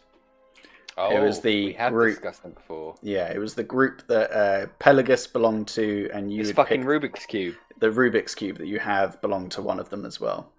Right. Okay. Charged City of Estrus to fight evil. Alvaro Gallon. Yeah. Tal. Yeah. Okay. He says, "Well, that's certainly impressive. We've come across that kind of thing before, and it's no easy task, I'll say. Well, do you know when he'll be done, so I can have a chat with him at least, maybe glean a few I mean, techniques?" you can try and talk to him if you want to. I just wouldn't necessarily expect a warm response. Well, no, when's a good time to come back is what I'm saying. I mean, sometime after dark. We normally close up at about 8.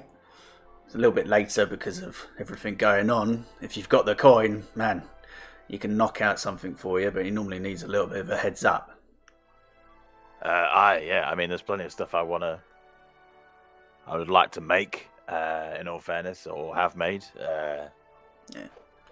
Well, like I say, I mean, there's loads going on, so, explore, have a look around, pop back later.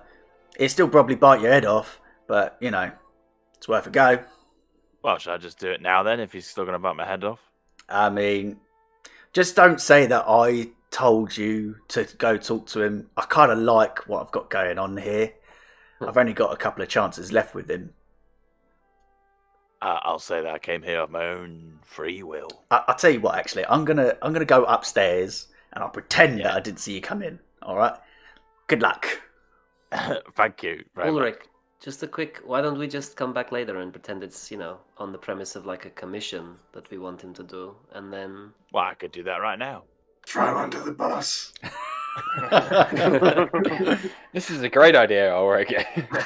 Well, I'd like to kind of get this rolling a bit and see what happens with it rather than wait around. So You do you, pal. even if he's a bit unhappy, maybe he'll recognize the name. I don't know. I don't know why I'm here. What's happening? So he'll wander past and in through to the forge, as it were. And as you kind of approach it, you can feel the heat from the forge that he's working with. It's burning incredibly hot. And he seems to be just kind of pumping one of those stone cutters and just seems to be sharpening something at the moment.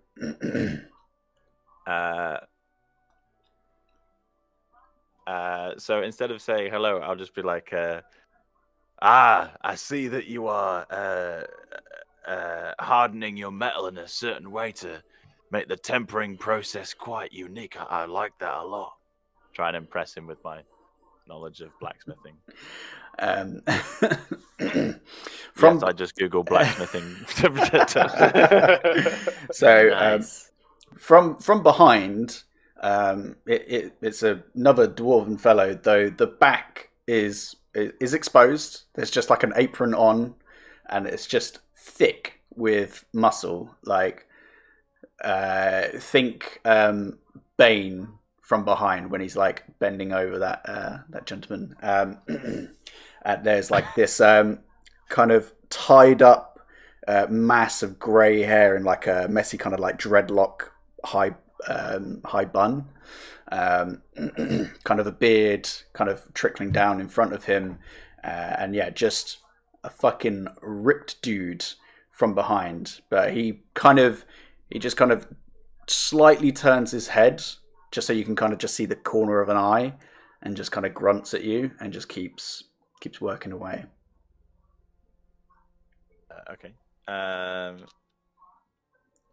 don't mean to disturb. I know when you're in the zone. You're in the zone. I've come here from where did I come from? Why do I forget all the names of things? Are you on about like where you lived? Yeah, with the dwarfs and stuff. That would have been Stonehaven, just outside of Stonehaven, specifically Waysan. Waysan. I've come all the way from Waysan to learn from a master blacksmith, and I've been told that you were the best. I don't know if you know the name Ponderous Smeltbrow at all. He trained me and said, "That's all I know. You should go to Monolum and find out more. Again, kind of speaking almost like over his shoulder, but still concentrating on what he's doing. Kind of clears himself. And the name rings a bell. I haven't spoken to him in quite some time. He's a good man. The best man. Took me in when I had nothing and built me up to what you see before me, for you, even.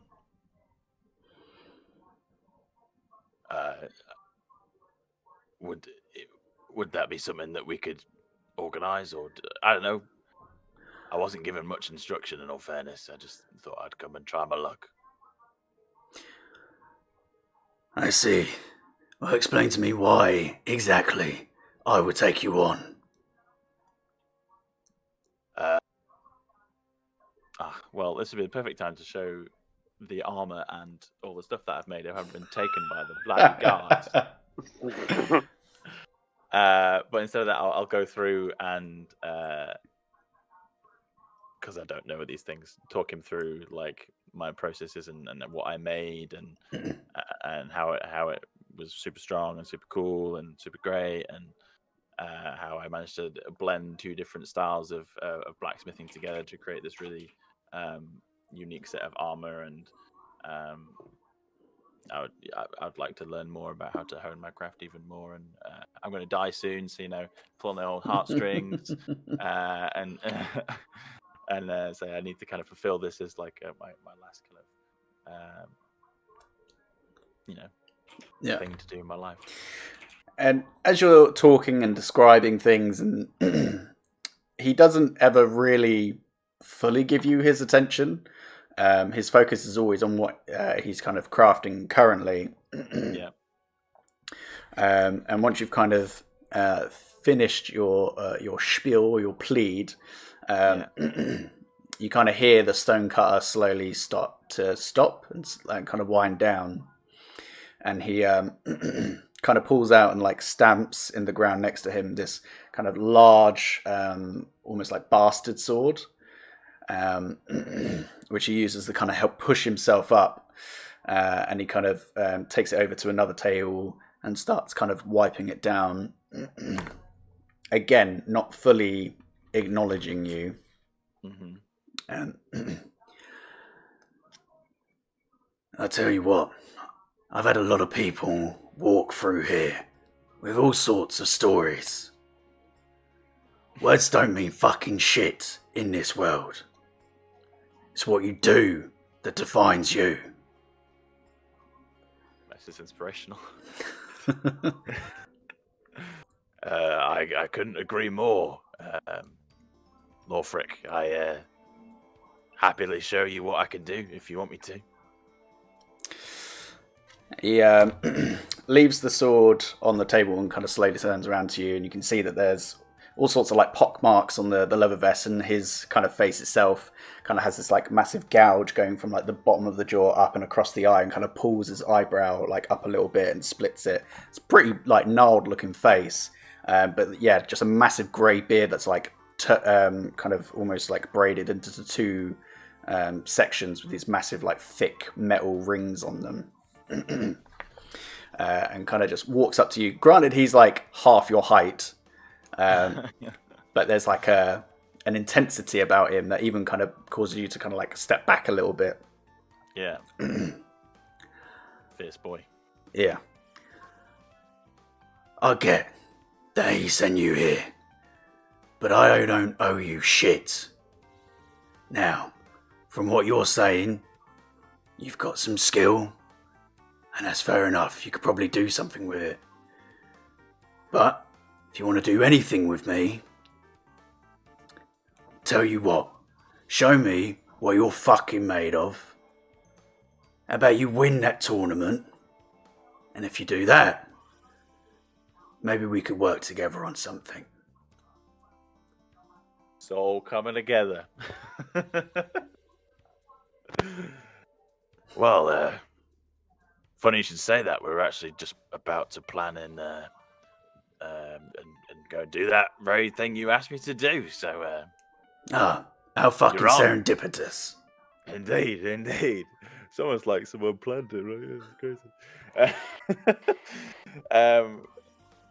He'll kind of extend his hand and say, "You have yourself a deal." Just kind of looks at your hand, doesn't reach out for it. I just got one fucking question for you, though, mate. Yeah. Did Gil let you in here? Who's Gil? Make a deception check. Yeah. I thought you were going to ask about a tummy hum. Yeah, tummy hum check. Little tummy check. I legit didn't remember who Gil was, in all fairness, but didn't remember his name. Deception, you said? Deception. Natural 20 on a random check for some reason. No, bullshit. Show us the fucking dice. Ah, no, it's fair. Actually, There you go. Right. There it is. You did get an extra 20. Guess that boy lives another day. Well, There's a die. guess I'll be keeping an eye out for your work out there. I guess you will, eh? Yeah. Well, It's been an absolute pleasure. yeah. Alright, fuck off. I will. See ya. And he turns back and starts continuing to work on the blade. I have a question. Mm-hmm. Where Gil went, was that like an obviously like a staff only entrance?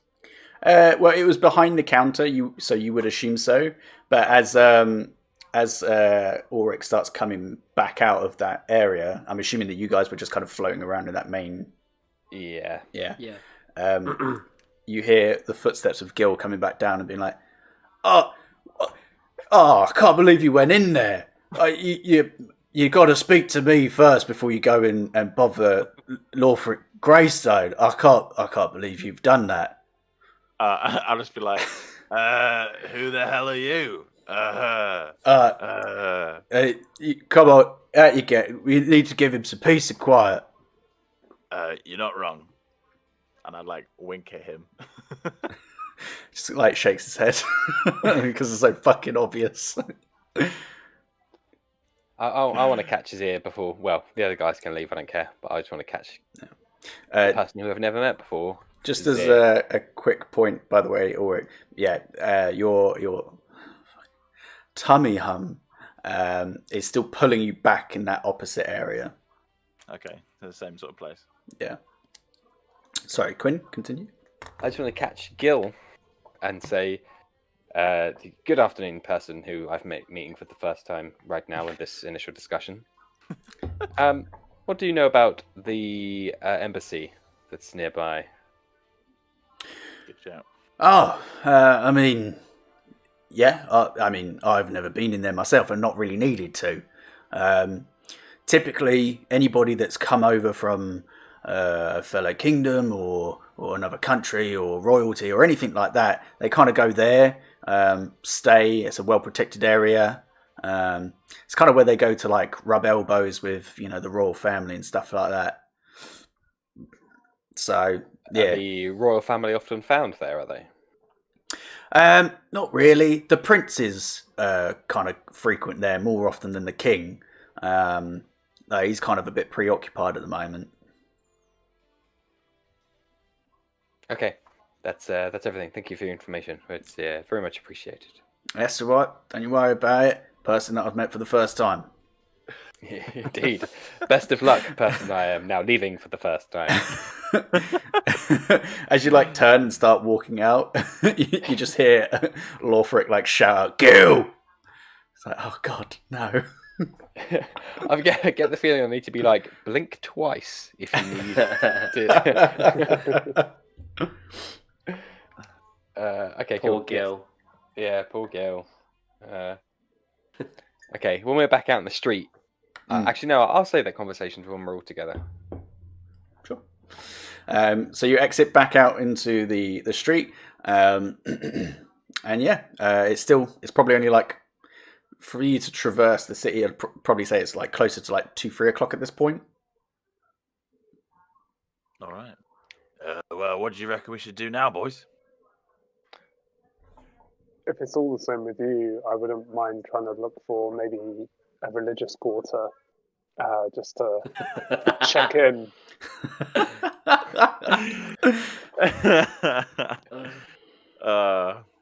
That's making it into trailer for next week, I think.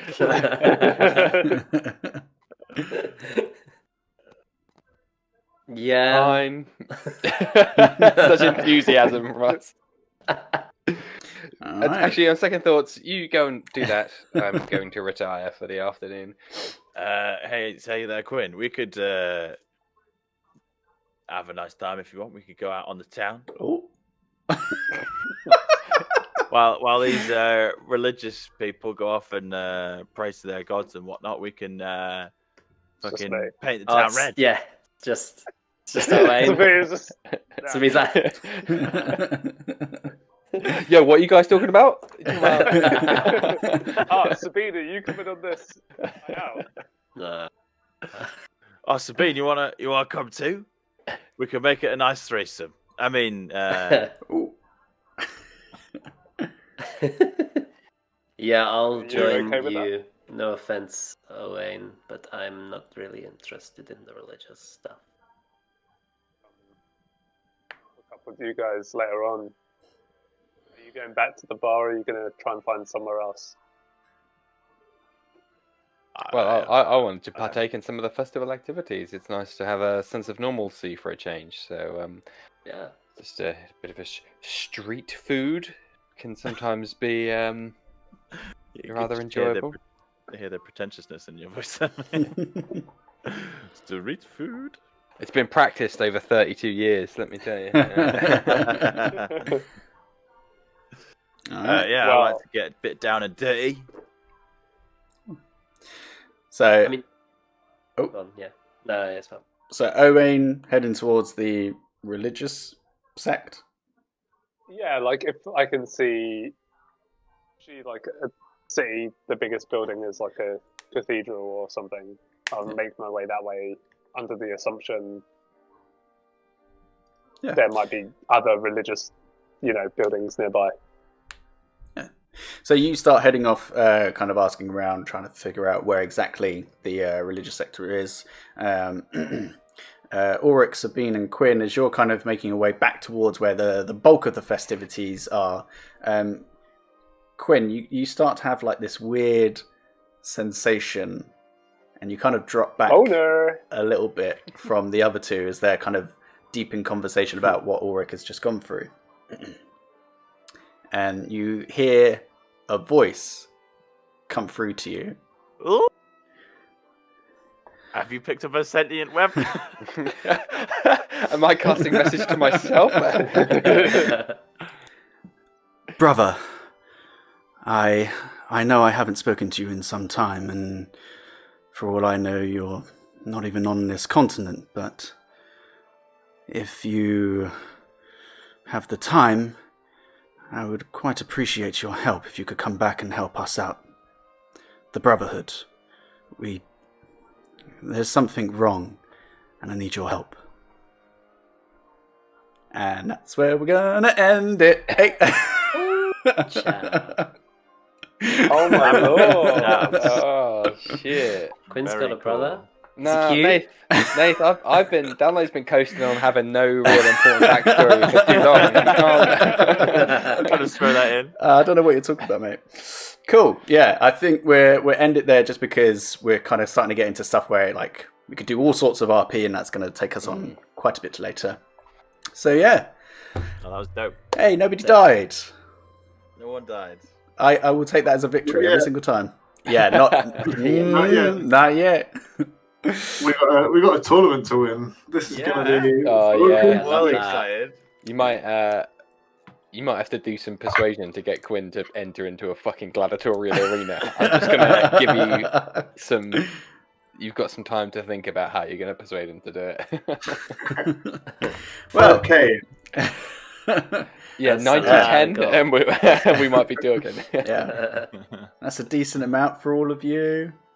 Is that each or? No, 1,000. I think 1,000 gold each.